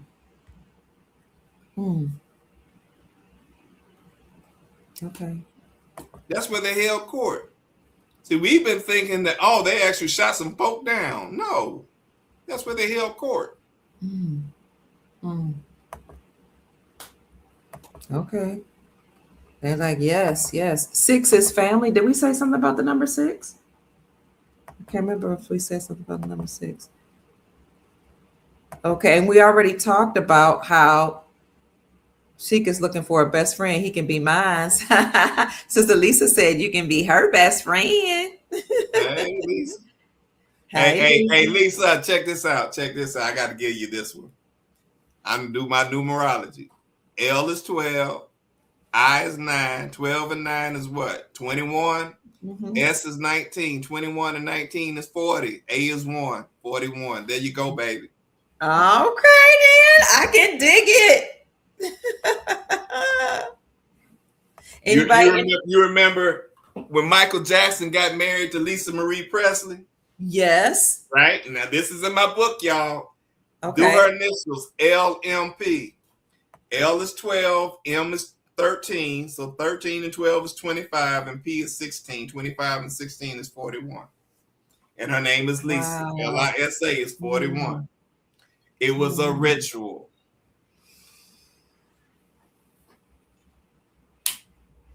Wow. Yeah. I always wondered about that marriage. It's like, is that a real marriage? Nah. Well, you know, even the lady he said they had them kids by Debbie Rowe. Yeah, Debbie Rowe. Wow. DR. That's 4 and R is 18, 41 and 8. Meaning the king lives forever.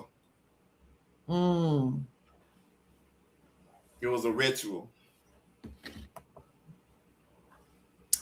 Okay. Olu Koya Family Life asks Dr. Kia, please ask him if we have a patent to get certified. Do we still go through the U.S. patent? Hold up on that stuff, please. I'm with you, but hold up on it. Look. Everything is changing. Y'all need to just hold on. And then when I say hold on, just a few more weeks. And I'm not saying like, you know, I thought y'all said it's happening now. No, there's still some things that they're taking out.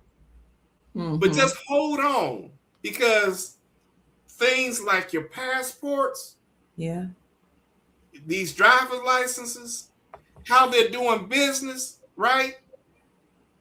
Y'all got to think about this. This stuff is about to change. So you don't want to set yourself up to still be in that corporate construct when you don't have to. Because now the passports are going to start looking like American passports versus U.S. citizen passports. Okay. You with me? They really are saying slavery is a choice, Kanye West. He letting you know, chill out. And you know, at the Library of Congress anyway, they got Moorish heads all around the Library of Congress. With fezzes on.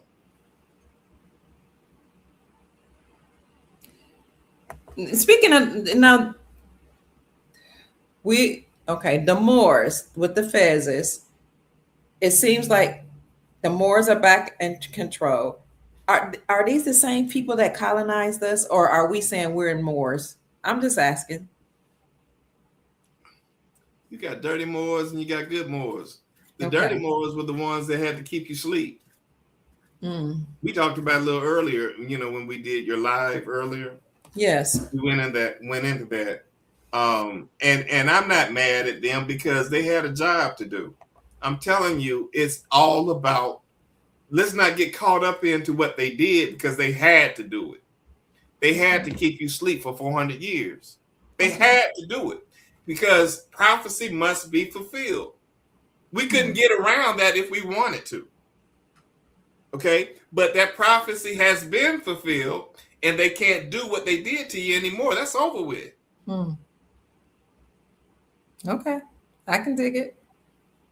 We can dig it. We can dig it. Brother Tony Hood. Go ahead. What'd you say? I said, I can dig it. I ain't gonna do that no more. Brother Tony Hood, it's good to see you. He asked Sheik, have you heard of Russell J. Gould? No. Right. Oh, this is Denise says the courthouse is the highest court and the highest bank. No, she must be talking about the post office. I mean, right. Thank you.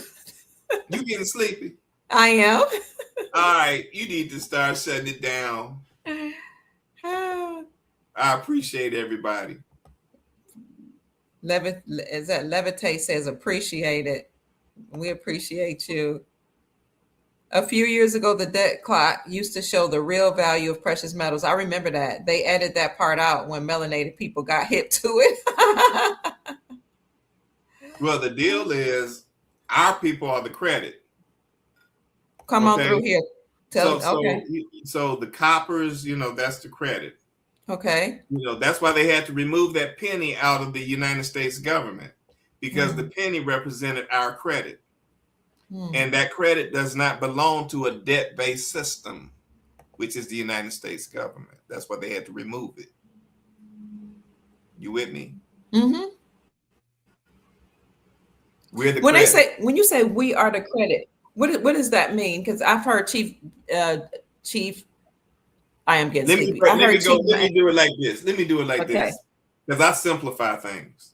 Thank you. Okay, so when you were a little kid, you had a little piggy bank. And why was it called a piggy bank? This called like a pig bank. PIG. People in government. That's what pig mean. People in government. Right? That's why they gave you the pig. That's why they call the police officer pigs. People in government. Right? Okay. Now, you save the penny. You were never taught to save the nickel, dime, and quarter. Because the nickel, dime, and quarter was the debt. That's why that's facing to the left. See, if you do accounting, everything in accounting, on the left hand of the ledger is a debt. On the right hand side is a credit, right? So now we're talking about we saving the credit. The copper colored people are the credit. Okay? So you were only taught to save the penny. Because that's the credit. Now they're removing that out of the government. They did already. Because the government can no longer take the copper-colored people's credit. That's deep, ain't it? What were they doing with our credit, the government? That's okay. That's why you were paying utility bills twice.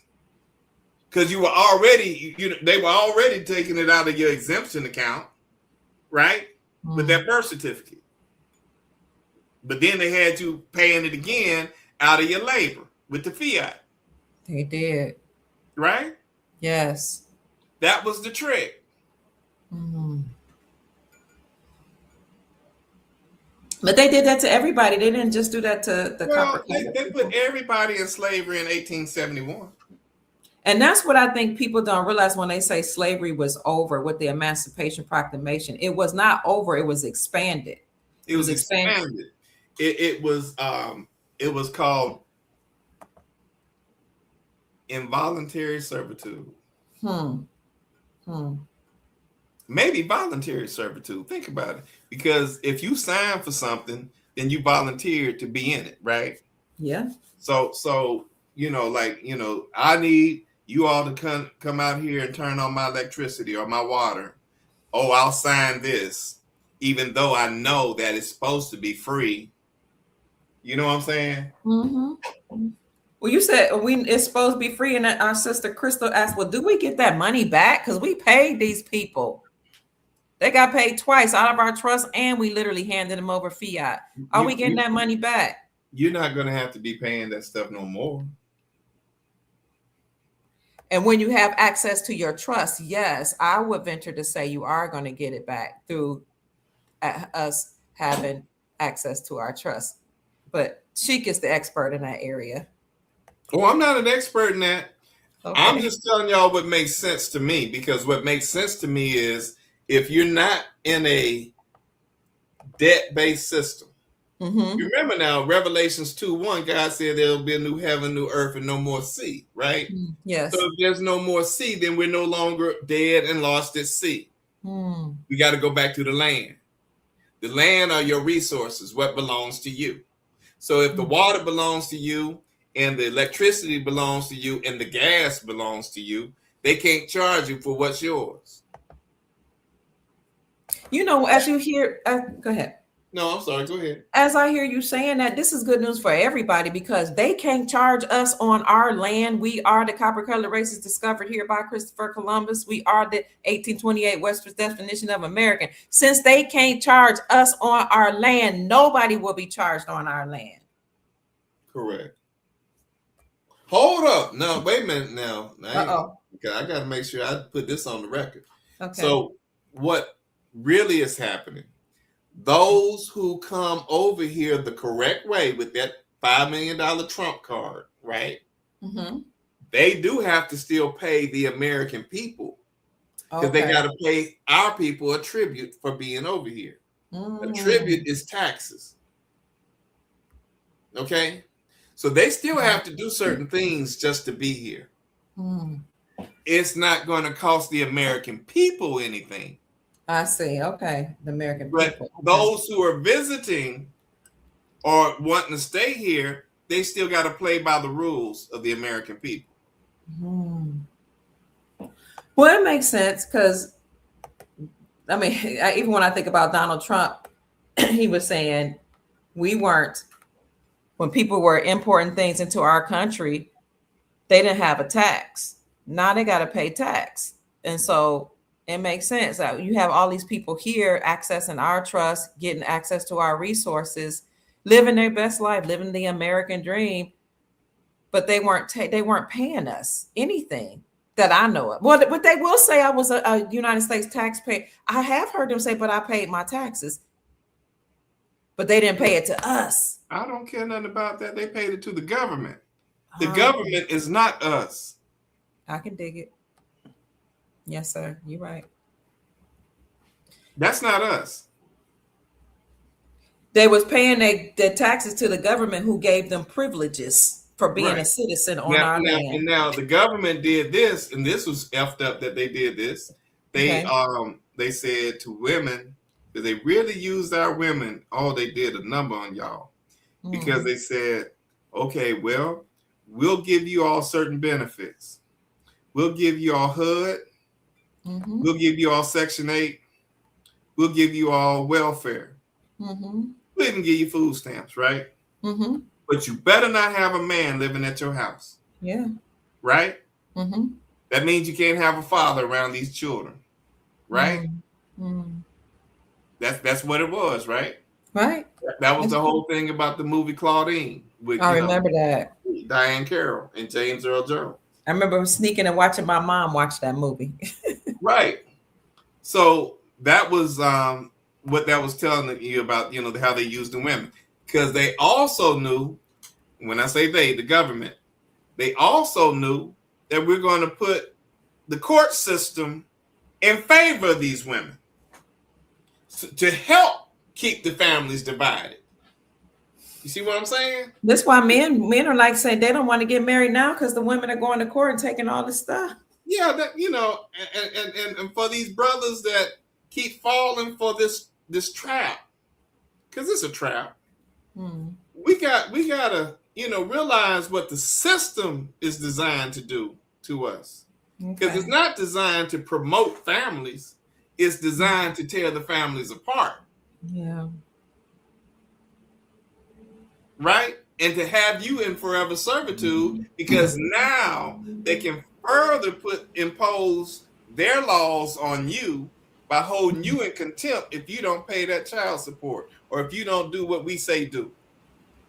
If you don't sign this contract called a birth certificate. You see what I'm saying?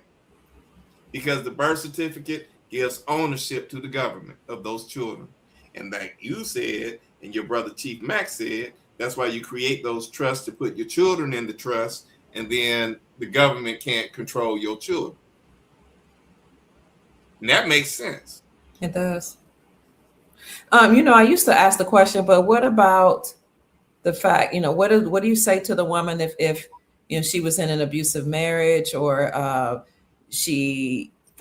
husband died, or she fell on hard times and she needed government money, she needed Section 8, she needed welfare, she needed food stamps, and I used to say, well, she has to go to the government. But then I thought about that a little harder and a little longer, and I said, what would we do if there was no government? Either you stay and you work that marriage out, or you go take your tail back home to your family, and your family would help you, not the government. But what do you say to that, Sheik? Okay, so the whole thing got away from family. Yeah. Okay.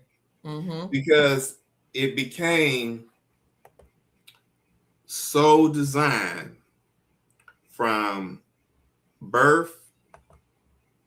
From birth, you had to go to kindergarten. From kindergarten, you had to go to elementary school. Then you had to go all the way up through high school. This was what you were taught to do. Yeah. And then for some of us went to college. And then we were taught to, find you a good man, get married, right? Because all they wanted to do was promote contracts. Whoa. Think about it. Okay. Birth certificate contract, marriage certificate contract, DMV contract. Driver's license. Yes. Mortgages. Come on, contracts. So the more contracts that you got yourself into, right, then the more problems you're going to have to get corrected. Wow. College contract, student loan contract, you know what I'm saying? Mm. You're deeper into the matrix. My Lord. So by the time you say, well, shit, I need my family, you're so deep in that matrix shit. Right? And you need the government to bail you out. And you can't have no man around, and your children can't have no man around. But they made sure they built enough prisons because they knew that one of those children are going to fall out of line. And when they fall out of line, we're going to put them in that institution, right? Oh, and we're going to know that we're going to put them in there with some rapists and all this other stuff, right? Because they want some little boys. You get it? And those boys are ruined for life. Now, you heard them say it's 1 out of every 4 black men are in prison. Yeah. What's that? 14. And it start in the 4th grade, too, where they say usually by the time they're in 4th grade, they already got them on a trajectory to go to prison. Messed up. So it takes both the men and the women. It does. To get out of this whole thing about everything got to be sex. Okay. Break it down, Sheik. Because see, I'm gonna tell you something. The men aren't looking at the women to build a future with, because y'all have unfortunately presented yourselves in a way that doesn't promote a future. You promote now. Yeah. I'm telling you what that means. And it's not a dig to all the women on here, because I'm not trying to go there. I'm just showing you some real facts. Okay. Because what it is, think about it. Okay. When these women walk around and they go to the grocery stores or to the gas stations, wherever they're going, and they got their little leggings on that show the booty cheeks, and you can see that they don't have no panties on. And then they got their breasts all the way out. Well, you're promoting now. You ain't promoting no marriage material. Help us, Lord. You promoting right here, right now, in this moment, right? Now, if I deal with the right here, right now, guess what I'm going to do? Try to have sex with the right here, right now. Now, right here, right now makes what? A baby out of right here, right now that ain't born from love. Because it's born from right here, right now. You get what I'm saying? I do.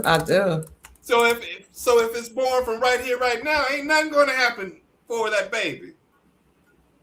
Because it don't have a chance. You need balance when you have a child. You do. And until the women catch on, look, let me present myself like a woman. Not a sexual thing, right? So I can have a man with quality and substance and make him respect me. Right? Then you have to have these brothers step their game up. If they don't have to step their game up, why do they need to step their game up? They be like, hey, bitch, come over here and let me talk to you. And now we calling ourselves. She gonna respond to it. Now women are calling themselves, but it's the music, Sheik. It's the music. But they did that on purpose too. And the entertainment. Yeah. They didn't want the artist to have a message. Right. Sister Mary said, cook, Sheik. The pot has flavor. Keep cooking. And as a woman, I was trained a certain way. I was born in 1968, and I grew up, with a very strict mom, strict grandma, strict community. So I didn't do some of the things I saw my friends do, but I saw a lot happen. But it wasn't really until I grew up and had sons that I understood the ramifications of what we call sanctification and holiness, or when I was in the Nation of Islam, being modest. My mother, there was no other way than to be modest. I don't have, I'm not to talk about any certain things, but I grew up, you couldn't put tattoos on your body. You couldn't express, you couldn't show your breasts. We weren't even allowed to wear makeup and jewelry because it brought attention to yourself.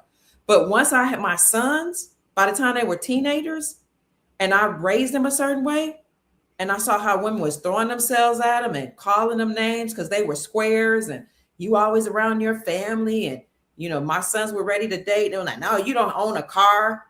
My son was like, I'm in college. I'm not trying to go to be in a car. I'm trying to get my economics degree, which he has today. That's when I started seeing, wow, our women have really gone another way. When I see how some of the sisters behave, I'm like, and I feel for them because they need husbands, but I'd be like, I can't introduce you to my sons. The deal is, y'all can change this anytime y'all want to. Thank you for the hope, bringing it around, bringing the positivity. How can we do that? You can change it. You can change it. You got to love yourself, right? Okay. That's the first thing. You got to love yourself. Then you got to say, okay, maybe I need to start changing what I wear. Okay. Okay. I don't want to be promoting myself as a sex object. The moment you do that, then he's going to see you. Dave Chappelle said it best. He said, if I see somebody wearing a fireman uniform, then I'm going to run to him if my house is on fire, right? So if you out here dressed like a hoe, then I'm going to run to you for what I need out of you. Now I'm paraphrasing. No, that hurts my heart. But I need to hear you. Women have to hear this and understand this. If your uniform is a whole uniform, that's how you're gonna be treated. Okay. But the ladies, some of the ladies are like, well, I should be able to wear what I wanted. I should be free, and you should not. You should know how to control yourself as a man. Don't look. Look, let me tell you something. You think about the days of Martin Luther King and Malcolm X, right? Yes. Think about their age now. You remember they were young men when they got assassinated. Yeah. Right? Those brothers were in their 30s. But guess how they were dressed? How? They had on suits and ties. They did. Right? They did. Right? Yes. And they presented themselves in a way. You know why? Because the women presented themselves in a way. They dressed with class and not with ass. Sheik, you know how I dress with my jewelry and right. How I dress. What I'm telling you, what I hear women say, oh, the men are no good, they're this and that, they only want sex. Men don't approach me that way. When they see me, they're like, oh, the queen. Yes. Oh, literally. Oh, let me pull out the chair. Oh, even women. Oh, the queen is in our presence. People give me free things. They treat my grandchildren with respect because of the way we carry ourselves and the way we dress. The energy you exude is the energy you receive. But we dress that way because the women dressed a certain kind of way. Okay. Right? Yes. And when it got away from that, and that's during the 80s and 90s when you start having more, they did that with when they started all that promoting black woman with the what was that thing they called that? Proposition something. I don't know. Where they promoted the sisters and everything, because it was like the corporations had to fill a certain quota to bring in at least somebody black into their businesses. Y'all know what it is, family? 56 or something like that. Okay. Well, anyway, they did that, and those sisters started thinking, "Oh shoot, we able to work downtown with the white man, and we can dress all nice and professional and everything, right?" But see, what happened was they psyched themselves out because they're like, "Oh, I've arrived now, and I'm the breadwinner." But they didn't realize that they didn't get no further than the goddamn first floor of the bank. Y'all ain't made it to the top. Not unless he wants some head or something. I'm keeping it real. Keep it real. Right? Yes. So the brother who went to college, who was able to do the same job, he's now being looked down upon by his woman because he's not bringing in the bread that she bringing. So he's like, well, shit, if you don't respect me, then all you good for is sex. That's sad. I'm so sorry. Affirmative action, yeah. Affirmative action. And blaxploitation movies started that really infiltrating our households. I agree. So then you have these single moms raising these boys. And like I said earlier, you need balance in the household. You got to have the masculine and the feminine. If you only have feminine, those young men don't stand a chance. So either they're going to be real hard or they're going to be real feminine. One of the two. But rarely do they have the balance. Rarely. And for women who've been raising little boys, hey, I'm not hating on it. I'm just saying that crap is real. It is. Oh, yeah. And if you have a child that doesn't come out like a gangster or one that doesn't come out a little feminine, that's a blessing. And he's able to be a good young man or whatever, right? But you need that balance. Don't act like you don't. You need it. But if he's being raised around your sisters, your aunts, your grandma, that's a lot of estrogen right there for that boy to be around. It is. It is. And he gonna identify to what he's around. You know, let me talk about single parents for a minute. It's hard out here. It's hard trying to raise children by yourself. And I really feel for our ladies that, you know, maybe they got caught up, they have children, they might have one or maybe more, or maybe they ended up in divorce. I feel for them because you have the men that are providers that are ready for marriage, but they know if they marry a woman with children, that's a liability. And it hurts my heart because the women need a covering. But in his mind is like, okay, I got to deal with this child, maybe even more than one child. I got to deal with the fathers. I can't really groom them and raise them. I can't really. So this is where I see the benefit of polygyny. I'm not, I'm not saying I'm down.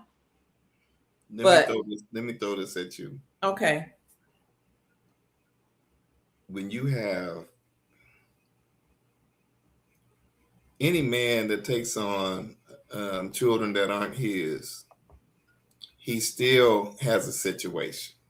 Okay, what's the situation? The situation is, no matter how much he loves you, if it's time to, if the woman decides, I don't want to be in this no more, all that he put into that child is going to be left when that woman decides to go. Dang. And that's the unfortunate part of it. Okay. And that's when that stuff happens, when they say, well, you ain't my daddy anyway. Yeah. But guess what? Where is your daddy? You know what I'm saying? This, if you want to go there. But the other problem is when a man takes on, someone else's children, he has to think twice about this whole situation, because how many penises does he have to deal with that can make a decision in your own household? Break it down. What are you saying? How many different men does he have to deal with that can make a decision in your own home? See, if she has a child with someone else, that's another penis that can make a decision in your house. You're not thinking about it like that. No. But see, men know what I'm talking about. Okay. Right? Okay. Cause see, hey, I know, your mama got with the dude, whatever, right? He better not be trying to discipline you or say nothing to you, right? Yeah. That's another penis making a decision in your household. The brothers are like, facts. Dang, they coming through in here. Exactly, bro. They know exactly what I'm talking about. And I don't think we think of it like as a woman. You like, we think I just need somebody for me. But really, we are looking for a stepfather, whether we say it or not, because that's what it's gonna be. You saying no? Look, we got to really be able to look at this thing and say, what are we doing? What are we really doing? Because if I'm going to step out and be a father to somebody that, is not biologically mine, we really need to figure what we're doing right here. Because at the end of the day, I don't want an issue down the road. And, sometimes you got a beautiful situation where people can actually be men and have a real conversation. Say, hey, man, look, me and old girl together, this how we rock, right?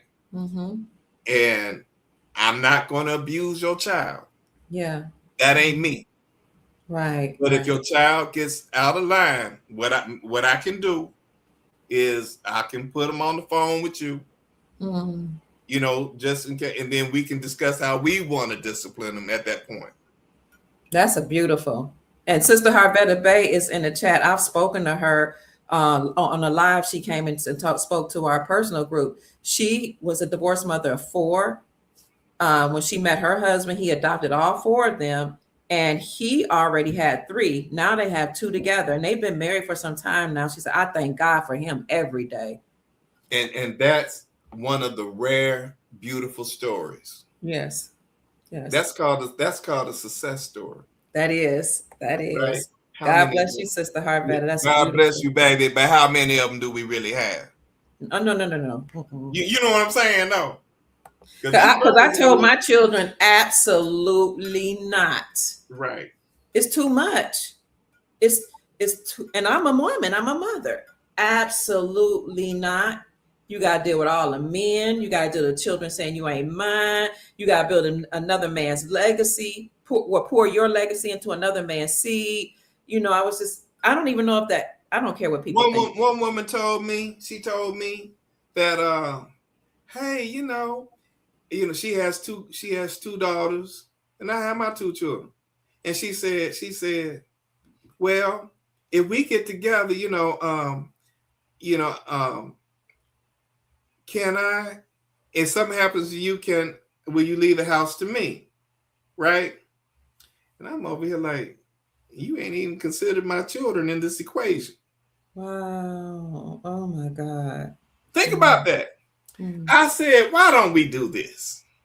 Tell you what, whatever you have, you put that in the trust so you can hold on to that for your children. And whatever I have, I'm going to put into a trust so I can hold on to that for my children. But if we come together, we can build us a separate trust. And then whatever we build together, then we can divide that amongst those people. See what I'm saying? That's fair. That's fair. That's the only way you can do it. But see, that was someone who was thinking, I want what's yours is mine and what's mine is mine. Mine is mine. Yeah, that's.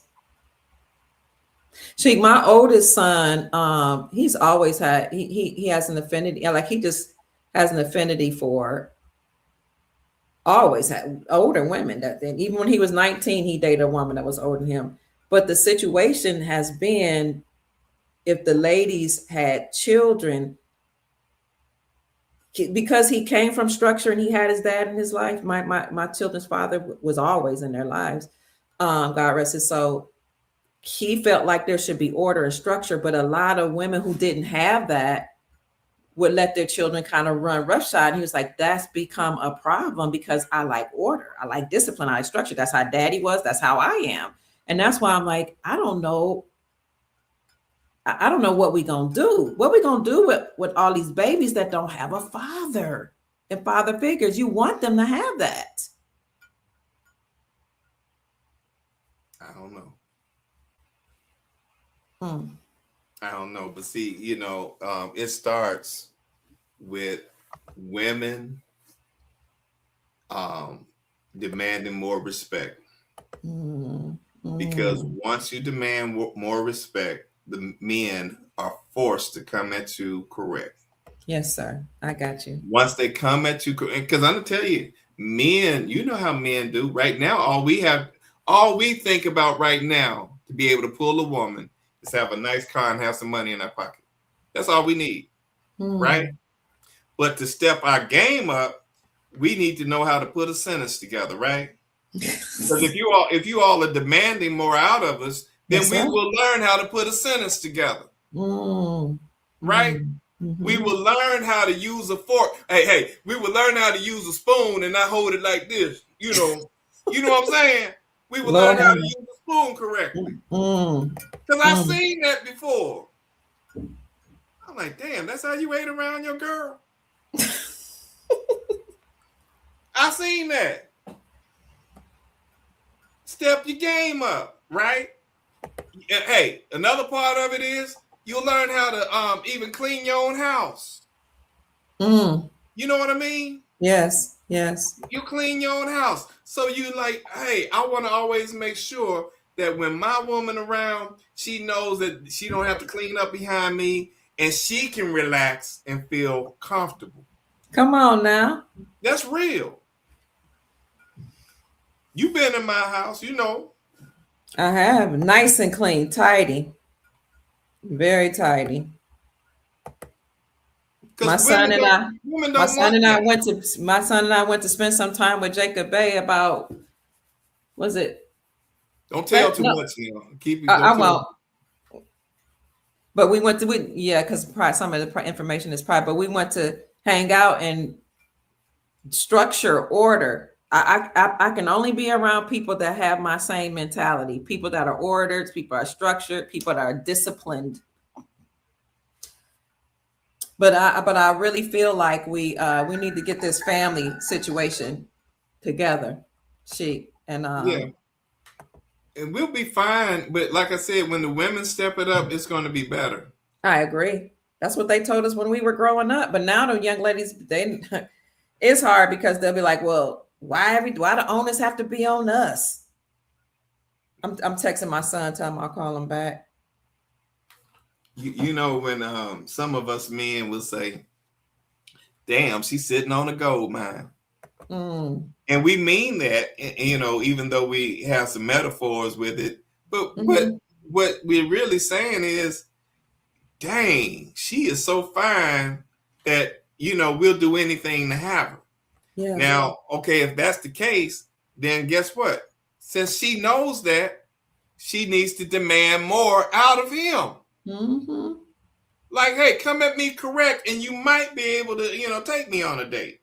And this is what I've always said.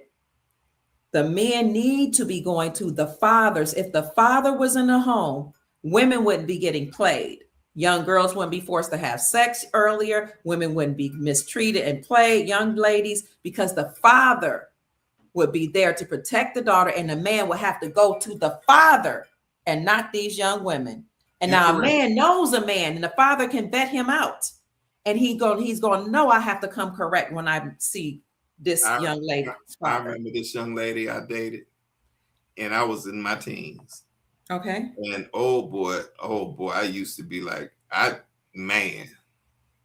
she was so damn fine. So I just used to, her father was like, don't you even step on my grass. Right? Wow. He was like, you better, if you approach my home, you better walk on the sidewalk and walk, you know what I'm saying? Walk where you're supposed to walk. Then stand outside and let me allow her to come outside. That part. I love it. Right? Yes. And if I like you, I might let you sit in the living room. That's as far as you gonna go, right?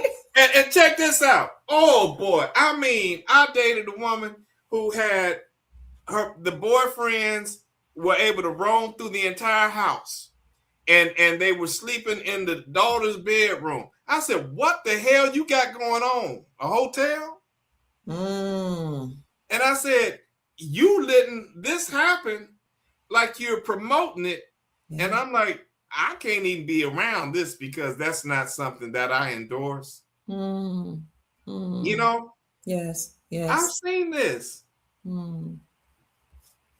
I've seen it too. It's the women are, I mean, the mommies, because they don't have a husband, because you know a husband in the house 9 out of 10 is not gonna let some little boy or man come in and lay down with his daughter. But ladies have a tendency where they're being friends with their daughters. Look, it made me look at the mama all the way different. I said, let me back off of this. I don't care whatever we were doing. That's over. Because it's not aligning with my beliefs. Yeah. And what I would want for myself. Because I don't want, see, I'm going to tell you something. You allow riffraff in your house. Now you expose your other children, maybe from some dude that might rape your other daughter. You know, because he'll sneak from one bedroom to the other bedroom, thinking, or even come into the mother's bedroom. I've heard of that. Thinking, oh, I got it like that, right? Stupid stuff. And I'm like, I ain't going to be a part of no stupid stuff. Yeah, you be stressed out. Bye. You know, speaking of that, I've had some real talk with young men. I used to mentor men, young college-age men, when I was a college administrator. And thankfully, they were able to speak freely to me. And I'm grateful because they could say things to me that they can't say out loud in other places. And they were like, why would a woman who has a daughter bring a man in a house around her daughters? This is why I didn't date. When my husband and I were separated, I didn't date. And if I went out with somebody, like when we got divorced, we got back together. When we got divorced, not in my house, because people think men don't have eyes. If you got your daughter in the house and she's got feminine body parts, yeah, his eyes may look, or the pheromones from the feminine girl, he's going to smell them. I don't know. We act like we're dumb. One woman I dated had two very attractive daughters. And I might be sitting downstairs watching a movie or something. And they liked me so much they wanted to come down and watch the movie with me. I said, you know what? Y'all ain't gonna be down here no. Y'all better have y'all mama come down here too, or y'all can have this downstairs and I'm gone, right? Because I'm not gonna be alone with you. That's right. I don't even care if it's totally clean. No. Because the perception, I ain't dealing with the perception. There's an old saying, wise saying, that says, shun the very appearance of evil. In other words, if it could possibly look like it's not right to somebody else, don't do it. Don't be around it. Shun it. Run away from it. I said, I'm not doing that. And somebody, people will say, well, what's wrong with the men? Why they... Listen, let me tell you something. When I was growing up, we weren't even allowed to sit on our father's laps, our uncle's laps, not because they were bad people, but because the women, first of all, they knock you upside the head, get out of his lap. And then when we got older, we were taught, You understood it. You understood. Men get aroused. You can't talk to the penis and say, don't get aroused if somebody rubbing up against it. Why do we act like we don't know? Maybe we don't know this. Oh, I actually had a conversation with my penis before. I said, hey, don't get hard for that no more. It nodded back too. Yes, sir. Yeah. He said, hey, we good. So, but my point is, this is, somebody said, rest in peace, Kevin Samuels. Rest in peace to the Godfather. A lot of people don't like him. I supported his message. Sometimes it's a little rough, but I grew up around, I had my daddy. I had a husband. I had pastors, male pastors. So when a man speaks like men speak assertively, it doesn't hurt my feelings. But the Godfather, Kevin Samuels, would say, sometimes it's just better off for a woman to try to work it out with her husband or the baby's father. Right. Sometimes. And oftentimes, because once that relationship is over, you're going to deal with somebody else and you'll be like, dang, everybody got problems? Yeah, because they human. Some of the stuff we dealing with, you could have just stayed with the babies. But I know that's when I was like, when my husband and I got divorced, I was like, you know what? I should have just stayed right on back home. I did one of these things. You know what? It's hard out here for a pimp. No, but I was like, it's hard out here. We had our differences. I'm not trying to do this. And then, I couldn't really date because I had children and I was a minister in a church. So all I could do was let somebody take me out to dinner with the other church folk while my children were, with the chaperones, because I didn't bring men around my children. But I was like, ain't nothing out here. Sometimes it's best to work it out with the person you made children with. And this is what I told women in my family. Like, I get cussed out sometimes. I don't know why you think you deserve better than your child's father. You want somebody that made 6-7 figures and he's a car mechanic. Your child's father. Why would a man? Let me get off my high horse. Yeah, because see, you know what? I think we have to think differently. Okay, help me. And where it starts and where it should end. Mm-hmm. And I wish I had learned this for myself. And I'm not gonna, I ain't gonna front with y'all because I'm not a perfect man by far. But say word. No. Hell no. But I've tried to learn from whatever mistakes I may have made. Yeah. And one of the things I really wish I had done, and I'm so glad that I was able to get the message through to my own son, is if you can't see yourself being with this woman for 18 years, don't be with her. I said the same to my sons. Don't even lay down with her. Don't do it. Because if you have a baby with her, because it will happen, you get together enough, it will happen. If you don't see yourself really having anything beyond, just leave it alone until you make a real connection with somebody. Yeah, I agree. I hear y'all family. Some people saying Kevin Samuels had issues with women himself. I know that was the propaganda. I don't know if he really did. But I listened to his message. I wasn't really like trying to dig into his personal life. I just listened to a message, and I find myself sometimes I watch a Kevin Samuels show even now, and I'll be like, before he says certain thing, I'll hear myself say it because I'm a very strict parent. So see, look. Kevin tapped into a subject matter, that resonated with people because he was able to just monetize. That's it. That's true. You see what I'm saying? Yeah. He figured that out. He said, "Hey, I want to be the relationship guru with these women." Right? He started out with the men though, but go ahead. That's exactly right. Now he figured it out. He said, "I can make money with this." True. So he turned it into a brand. So I mean, hey, good for him. Rest in peace, brother. But he did his thing. Yeah. We all have a message, whatever it is. You and I have a message. We have a message, and I come at it one way. You come at it your way. But when we come together, we like shoot. What's that? Fire and desire. Fire and desire. Somebody saying not if they're abusive. Yes. If you are with an abusive companion, if it's abusive and it's damaging, you should not be there. I would say that some things that women call abusive, sometimes it's abusive and sometimes it's that they don't know how to deal with male energy.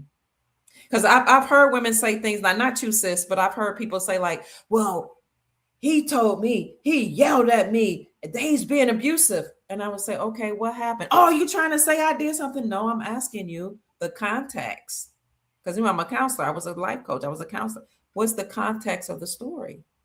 Well, I told him, N-word, I don't feel like I said, well, so you called him a name and he yelled back and that's abusive? So there are some times when men are harsh and they're abusive or they do things that they should not do and the woman has to leave to find safety. And then there are some times where people interpret things as abuse. This is me from what I see. And who says anything about when a woman's abusive? Who says things about when women curse men out, when women hit men? Who says anything about some of the women that's pinning children on men that aren't there? So I see things on both sides. I don't automatically just say that one person is doing wrong, but I agree 100%. If somebody is hurting you and knocking somebody upside the head, listen, don't stay. Outside of that, sometimes you have to see if what happened was really abuse, what led up to it. And can that person be redeemed and get some counseling? Because what's going to happen? So I don't know. Am I saying the wrong thing? Because I make people uncomfortable when I talk like that, but what's abuse? A lot of people just throw that word out there. I want to know what happened. It comes in so many different forms, but sometimes we have an issue with what's called conflict resolution. Oh. And that's one of those things that really needs to be discussed up front Conflict when you resolution. meet somebody. Yeah. And I'm so for real, because it's like we need to understand, how do you deal with situations where there may be an argument? Okay. Are you the kind of person that likes to keep stuff going? Because I know for a fact that you can tell a woman the same thing, but she has to hear it maybe 100 different ways before it registers in her head. But it'd be the same thing. Okay. Right? And it's horrible that you can't just have a civil conversation to resolve whatever the issue is.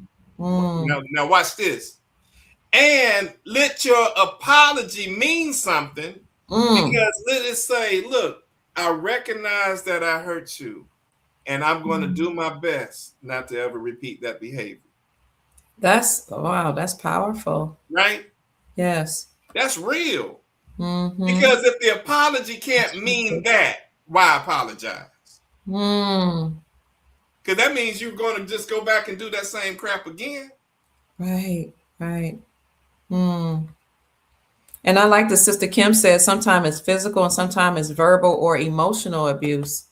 Yeah, we need conflict resolution. We need to know how to deal with each other. And now that with the families being apart and we don't have tribes and community, people just going out here marrying somebody from this place, that place, having babies by that person, instead of picking somebody from the community, picking somebody that has your same values.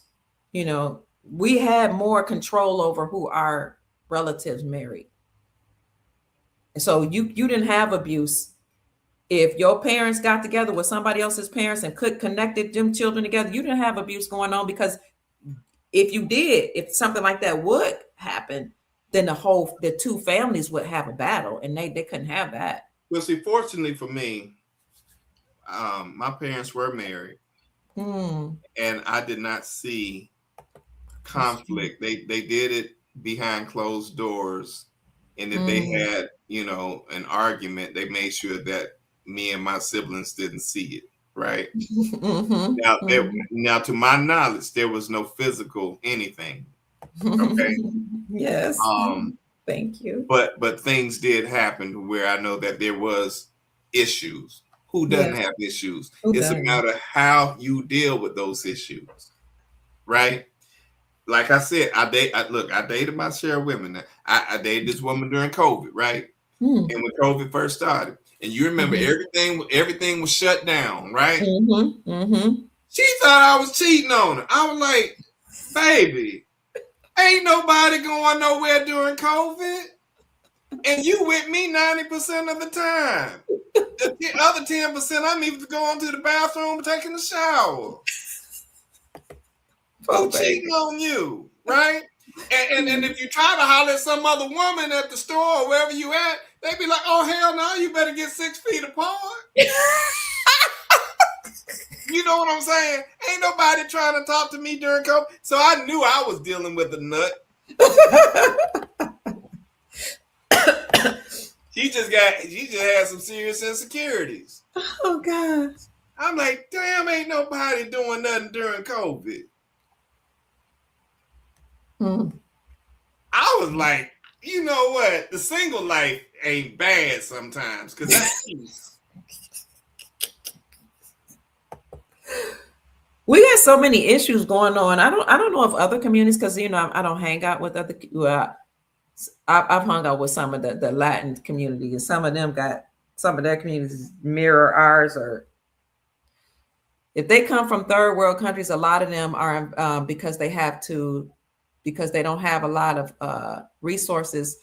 they deal with the sex industry, a lot of them, you know, so it's really bad. Their women have to sell their bodies, the men have to sell their bodies. So that when it comes to trying to be faithful in their relationships, they don't trust each other. Now, I'm not saying all of them, but I've seen that play out. But in our community, we got so many issues, Brother Bay. So many. We don't trust each other. Sometimes we don't respect each other. And it hurts my heart. We gotta bring some remedy. If you talking about bringing the matriarchy back, I'm gonna tell you right now that the elder women are gonna make sure every woman has a husband by all means necessary. I'm telling you, there are some things I don't even know if I could do, but if it comes down to it and we in dire straits, I find myself making sure I was covered. And we got a lot of leftover women. If the matriarchy is in control, I'm gonna tell you what we're gonna do. I'm gonna tell you right now. Some people gonna be like, I ain't going for that. If it gets to a point where I see too many women that's uncovered, and I see some good qualified men that can handle more than one wife, I'm gonna be like, you need to go. You got your wife, you need to get that one and that one, because I don't want her out here uncovered. And I need somebody to take care of them children. I'm just telling you what I would do as a matriarch. I'm not saying it's right, but there's too many uncovered women that have children without somebody helping them.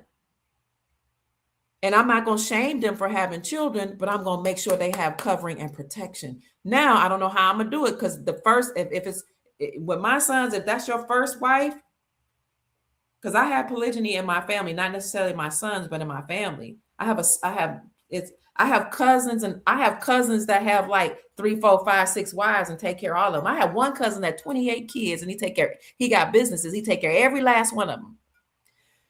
I have a nephew that has 2 wives and about 5 children. So I've seen polygyny. And what I'm saying is that if for my sons, if it's the first wife, no, not a woman that doesn't have children, because y'all need to, you got to work things out. But if we get in dire straits, and the community I see all these kids uncovered, and they still killing each other out in the streets, and the women all going haywire, thinking they like a man, like I see in the Black community, and don't know how to respect men and talk at men like they all crazy. I'm gonna say, get your behind somewhere and sit down, shut your mouth, and learn to be subject to a man. And one of you kings that got enough resources, you take care of her, make her your second or third wife. That's what I'm gonna do. That's just Dr. Kia Pruitt, Mama Kia. If I am a matriarch in a certain tribe, listen, you know my story. Well, I don't want to say too much, but I was talking to Dr. LaTanya Thomas, and like the LaTanya Taylor, she was like, you a lot more like some of the things you say you don't agree with than you think you are. Because when my husband and I divorced, and I said, I'm not gonna date, I'm not gonna have men around my children, I picked up the phone and I said, we need to talk. We need to come to the table. We need to talk. I know we have problems, but we need to talk. We need to bring our family together. He said, I don't know what to do, Key, because I started another family. I said, I know who she is. I knew her before you got with her. And I like her. I love her. You know what I mean? Like in a sexual way.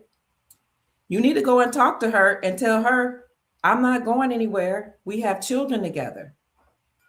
So she and I need to come to the table and figure this thing out. Now, I'm not going into the details of how it happened, but I'll tell you, at the end of the day, I took care of him, his kids, helped her with her kids and her when she got sick. And I said, we're going to do this as one big family, because I'd be doggone if our 11 children, I had 4, they had 4, and she had 3. I'd be doggone if our 11 children see us fighting. I'd be doggone if any of these 11 children not have their daddy in their lives. I'm the first wife. I'm gonna make sure this works out. I don't care what people said. I was crazy. They cussed me out. They told me I was stupid. But at the end of the day, they did like this. Wow. Because I took care of that man. May he rest in peace. And I made sure those children all had their father in their lives. And to this day, all of them reverence and respect Mama Kia. Even her 4 that they had together, My 4 that we had together, and her 3 that she had by somebody else. All of them. Because I said, I'm going to make sure this family stays together with all the problems that it had. Now, I'm not saying everybody can do that, Sheik. I'm just saying I cannot allow the chaos. We cannot allow the chaos to continue and the community classified as Black. And I yield. You remind me of the silver and gold, because that's some 0.9999%. Because ain't nobody else doing that. And that's amazing. Well, that's amazing, because it takes a lot of maturity. It takes a lot of being civil, and it also takes a lot of looking at the bigger picture. Looking at the bigger picture. Yeah. King, I said, look, you can either be hurt, be angry, and live a life full of pain and watch these children suffer and go through from man to man, because I saw women do it in my community because they was just searching for love. Or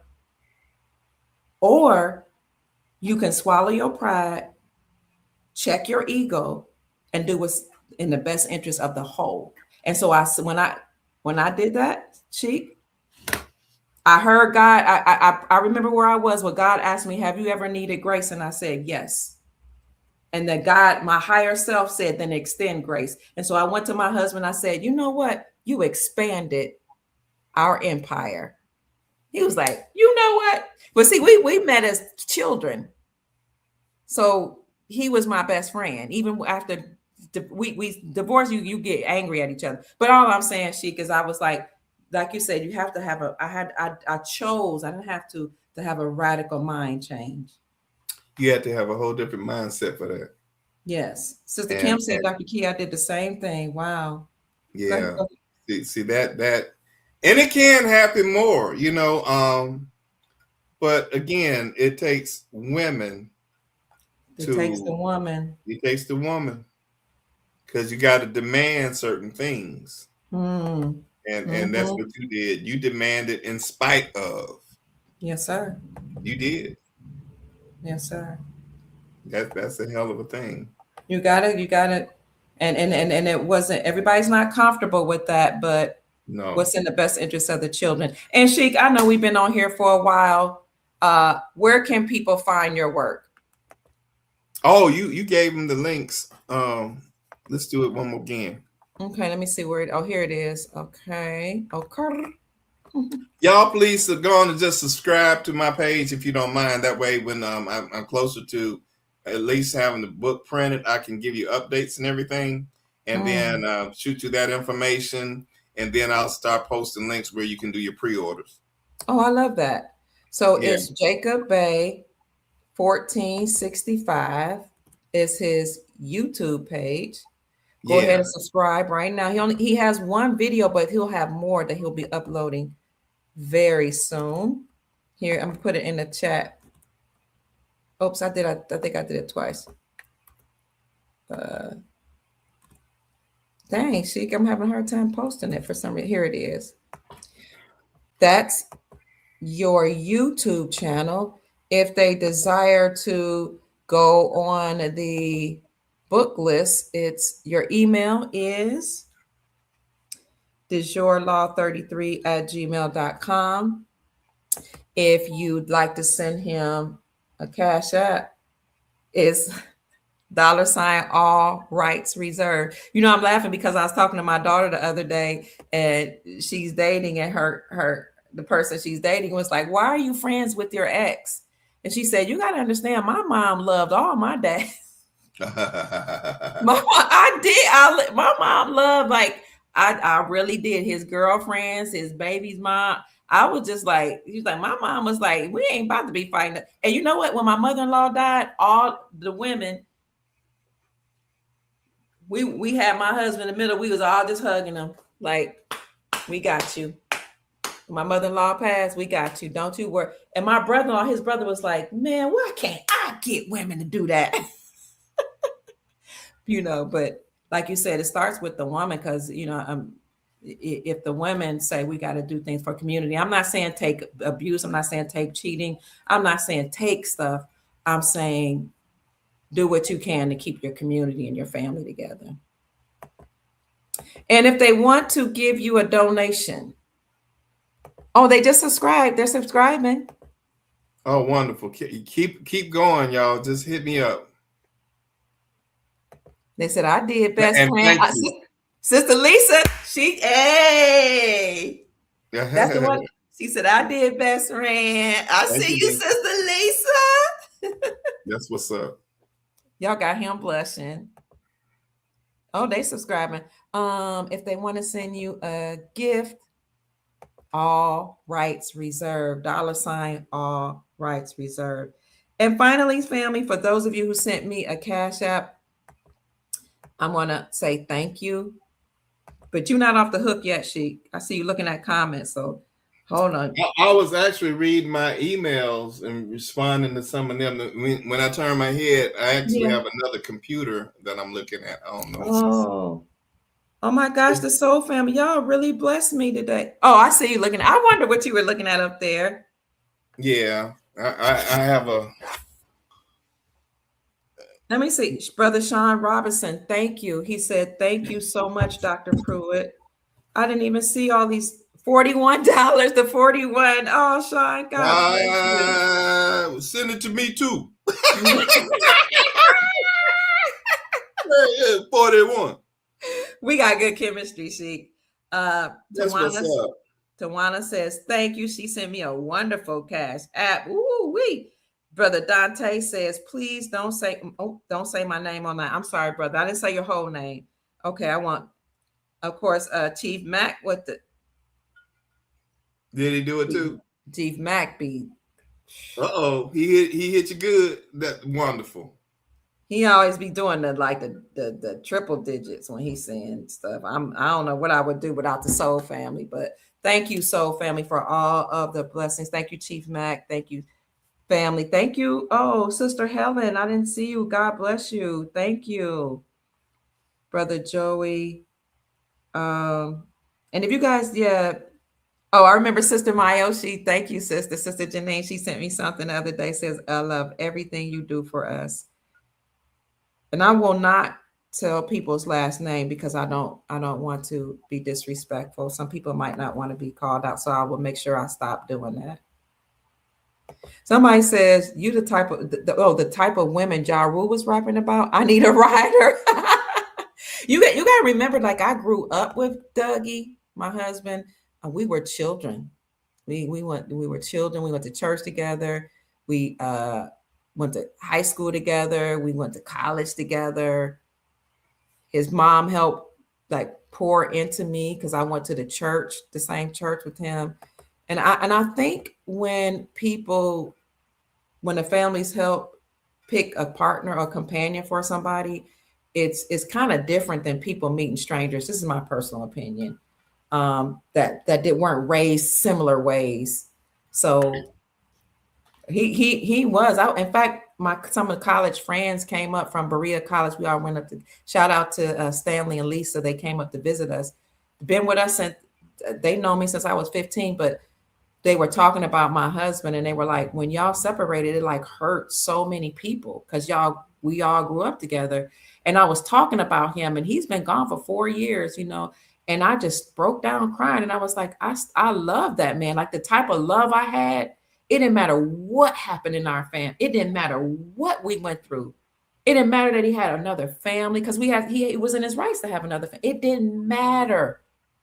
I loved him with the love of God that was so deep. It was like a brotherly, sisterly, godly. I don't even know how to explain it.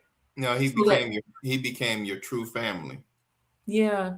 Yeah, because sometimes relationships can go and transcend beyond romance. It becomes family.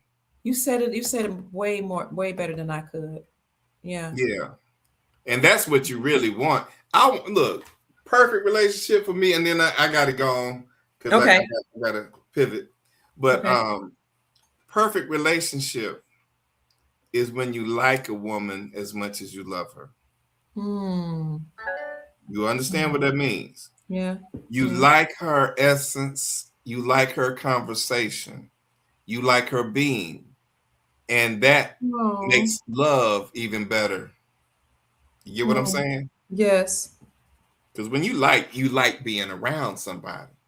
Don't matter what they do, you just like being around them. you do. And they become family to you. And you have a Mm, loyalty to that. mm. You And you know? know what? Go ahead. Go ahead. No, you go ahead. Thank you, Brother Lloyd. Thank you so much for the beautiful gift you gave me. You got to come on my show, Brother Lloyd. You know I need you to come on and talk about family. Okay. Please do, because you have a lovely family and you have a lovely ministry. So please come on. Thank you for blessing me. I love you and your wife so much and all you do for the Soul family. And thank you also, Sharice. God bless you. Oh, I'm so honored for all of the gifts and the donations. You know, I love that man like family, and I loved his mother. I loved his mother. I loved her. I revered her. I had a healthy, ungodly, not fear, but such a high regard for her because she was a woman of God and she poured into me as a young woman and taught me how to live holy and be sanctified and all. I loved his mother. Good. So I remember his brother asking me, "Why are you taking such good care of my brother?" Because he became what they call an invalid, where he couldn't walk. He was very, very sick. He had several strokes. And, I would clean him up, what a wife would do. And we weren't legally married then, but marriage is just paper. We had been legally married. We got divorced. We had problems. When he got sick, I was like, "You coming back. We're gonna do this thing." But his brother, God rest his soul, he died a couple years ago, passed. He said, "Why do you love my brother so much?" I said, "Because I love mom. I love your mother. I love my husband's mother. I vowed to her I would take care of her son. Just because she's passed on, and just no matter what we've been through, I'm going to keep my vow." So I don't really don't understand the hatred that mothers and daughters-in-law have for each other, because I know, it's like a competition thing, but I loved her. I loved him. I loved his family. I loved his aunt, my aunt Henrietta. I just loved them like they were my blood, but I was raised with them.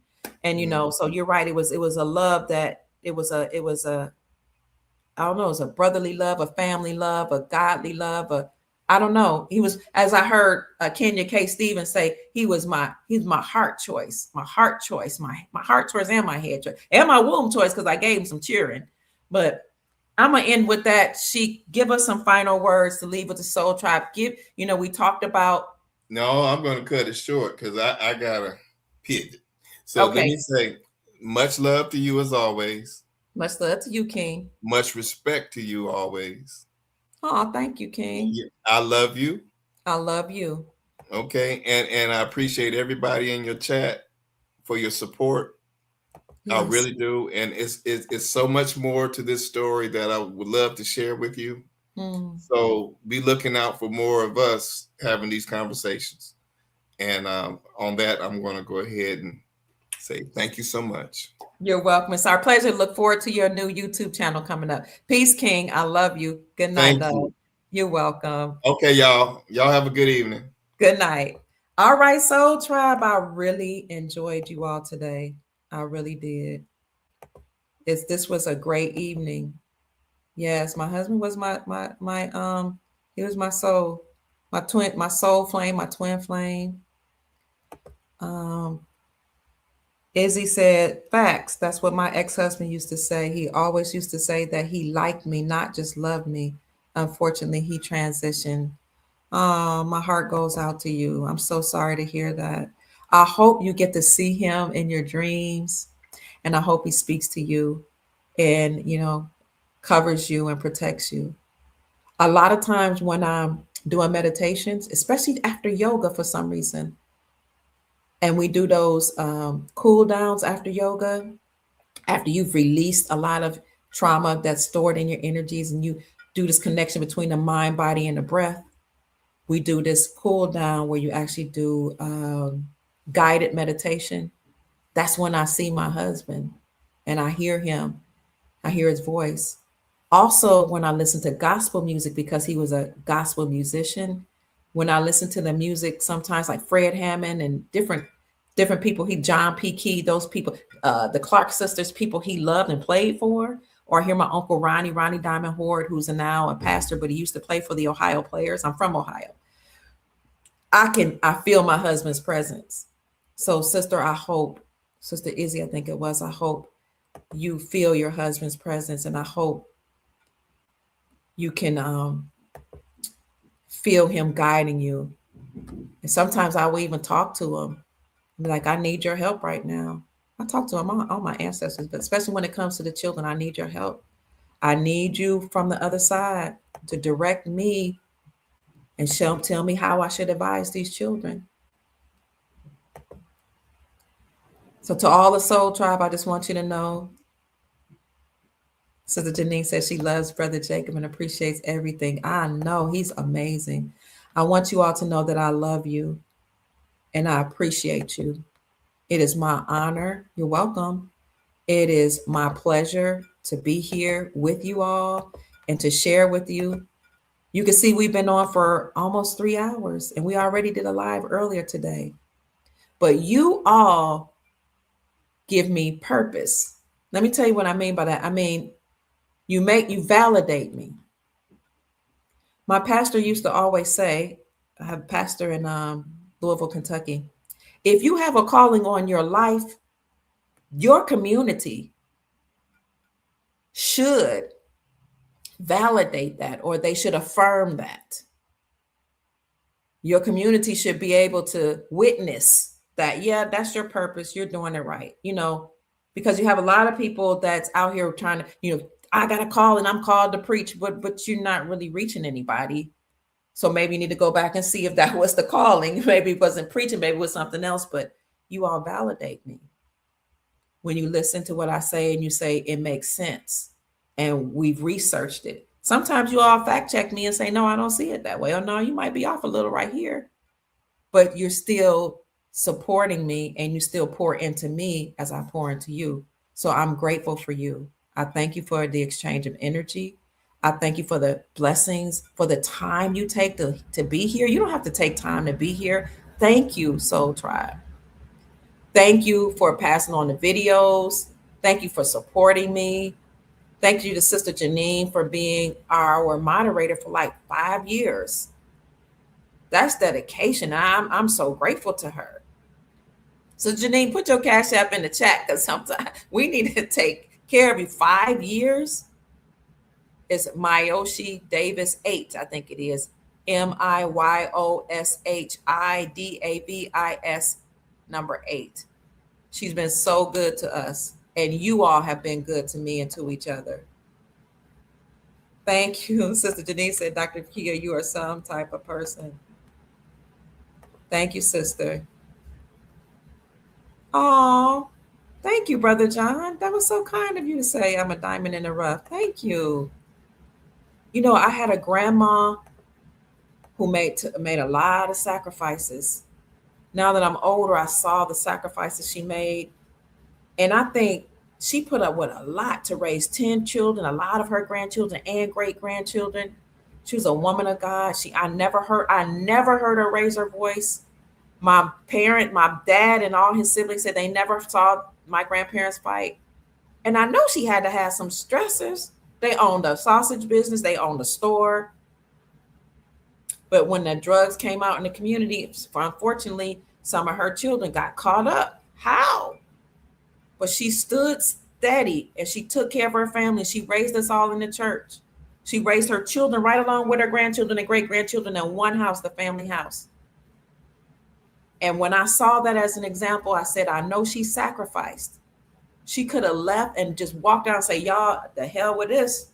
I ain't raised no grandchildren and great-grandchildren because these children want to be fast or loose, or my children's baby's mama want to do their own thing. But she stood there and she sacrificed. And now, even though some of the children went astray before they came back and act like they had some sense, the grandchildren whom she raised, we're all the same. We didn't do drugs. We didn't do alcohol. All of the women the grandchildren, all of us cook, buy scratch. The women, most of us have been married. I can't say all of, or if we haven't been, I have one cousin that stayed with her children's father all her life till she passed away in her 60s. They didn't get legally married, but they stayed together. So what if she hadn't made the sacrifice to stay when things got hard? where would I be? Sometimes I remember when my children started having children, I was like, oh my God, I gotta do this now. And I had to stop myself and say, you got to? No, you don't got to. You get to. You get to help raise the grandchildren, Kia. You get to see them every day. You get to homeschool them. When I said I'm done with them being in the school system, you get to pour into them. When I saw the sacrifices of our elders, I don't know, family, that's what I mimic myself after. And now I'm just honored to be here to share with the Soul family and for you all to pour into me. Sister Jackie said that was so emotional for me. I was a widow at 25, never remarried, and was left to raise two beautiful children.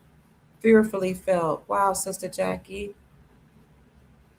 May the Most High bless you, and hopefully you found companionship, because it gets hard to be on this plane by yourself, walking through life by yourself. Thank you, Sister Denise. God bless you for the Cash App gift. I appreciate you so much. Oh, I'll do the same for you. So let's get out of here, family. You're welcome. We've been on here for a long time. You're welcome. You and Jacob Bay are such a beautiful soul. Thank you, Michelle. Michelle Speaks Life. Ooh, sound like a life coach. I love your name. Oh, Sister Denise, that was you that just sent. She said, great, Dr. Kia, we'll be sending you a donation. Thank you. That's you. Thank you so much for the gift. Thank you. We hold you in high regards because once you have accepted your purpose, your light shines. Thank you. That was beautiful. You're welcome. Some are called and some just go. I agree. Amen. Thank you, Chief. Chief Vicky. Thank you for saying that I'm a beautiful soul. Thank you. God bless you. You're welcome. Sister Myoshi Davis 8. She is our moderator for 5 whole years. Through all those channels being shut down, she's still here. If you'd like to send her a donation, I asked her to put her Cash App in the chat. Please honor her with your gift at Miyoshi Davis. Miyoshi Davis 8 $MIYOSHI DAVIS 8. The reason why I do that is because the more I found when I give back. So I gave something yesterday, I believe it was. Yesterday. It was yesterday. And I was like, I really don't have it because, I need to take care of some business. I'm going to just go ahead and do it. I know this person needs something. And then people just start blessing me. I was like, this exchange of energy is really beautiful. It's beautiful. Thank you, Dr. Pruitt, for your beautiful message. Just been very quiet lately and not feeling well. Sister Tammy, I haven't heard from you in a long time. Good night. It's good to see you. I think you've been a part of the Soul Tribe for years. You haven't been feeling, okay. You need to email me at kiapruitt@gmail.com so we can talk. So I think we've spoken on the phone before. Happy your thoughts are shared. Yes, absolutely. It was incredible live. You're going to go viral. Who? Sheik Bay? Sheik Bay be on fire, right? With his decoding and his comical ways. Easy on the eyes, too. And I think Sister Lisa is going to be his best friend for a while. Louisville, Kentucky's here in the house, sending me goodbye. Thank you, Sister Toya. I raised my children in Louisville, Kentucky. I stayed there for 20 years. Ty, your grandma also raised 10 children. Yep. Grandparents. I don't know how they did it. They raised the grandchildren and the children. Oh, thank you. Zai says transparency is critical. Thank you for saying that, because sometimes I'll be like, I don't want to share my story. I don't want to talk too much. But sometimes when you're vulnerable and you self-disclose, you can strengthen and encourage or support somebody. I appreciate you. All right, family, my children are starting to call. They're probably like, what is she doing? I respect you too, Sister Jackie. Hi, Sister Sunshine. I'm glad you enjoyed the live. There will be a matriarch gathering at Independence Day. I saw Chief Rod Hayes' video. Independence Hall Mother's Day. 109 seats must be filled on this day. I need to call him. Thank you for reminding me of that.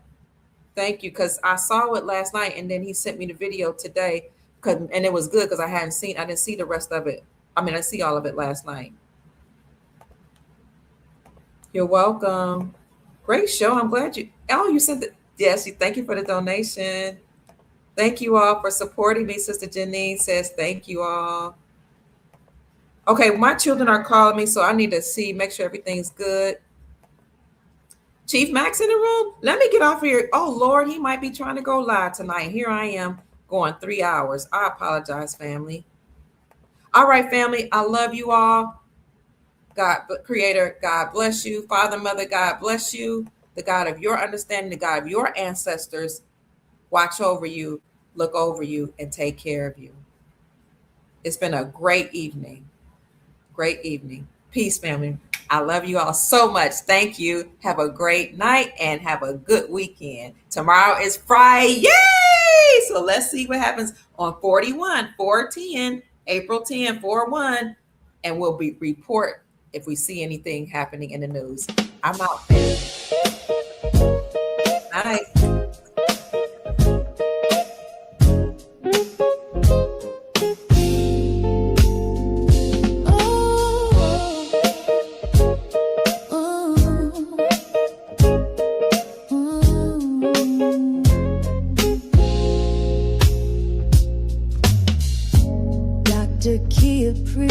Shining wisdom's light, teaching soul tribe how to see through the night. Ancient scriptures and bloodlines she knows, spreading truth wherever she goes. Soul tribe rising, hear her call, raising vibrations for one and all. Dr. Kia shows the way to a brighter, freer day.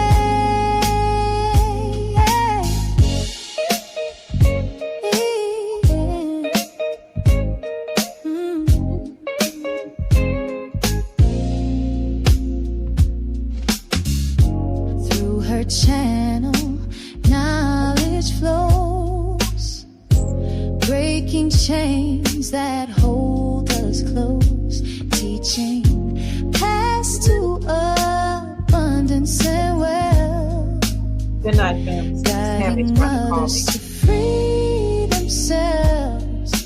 Soul tribe rising, hear her call. Hello. Raising vibrations for one. Yes.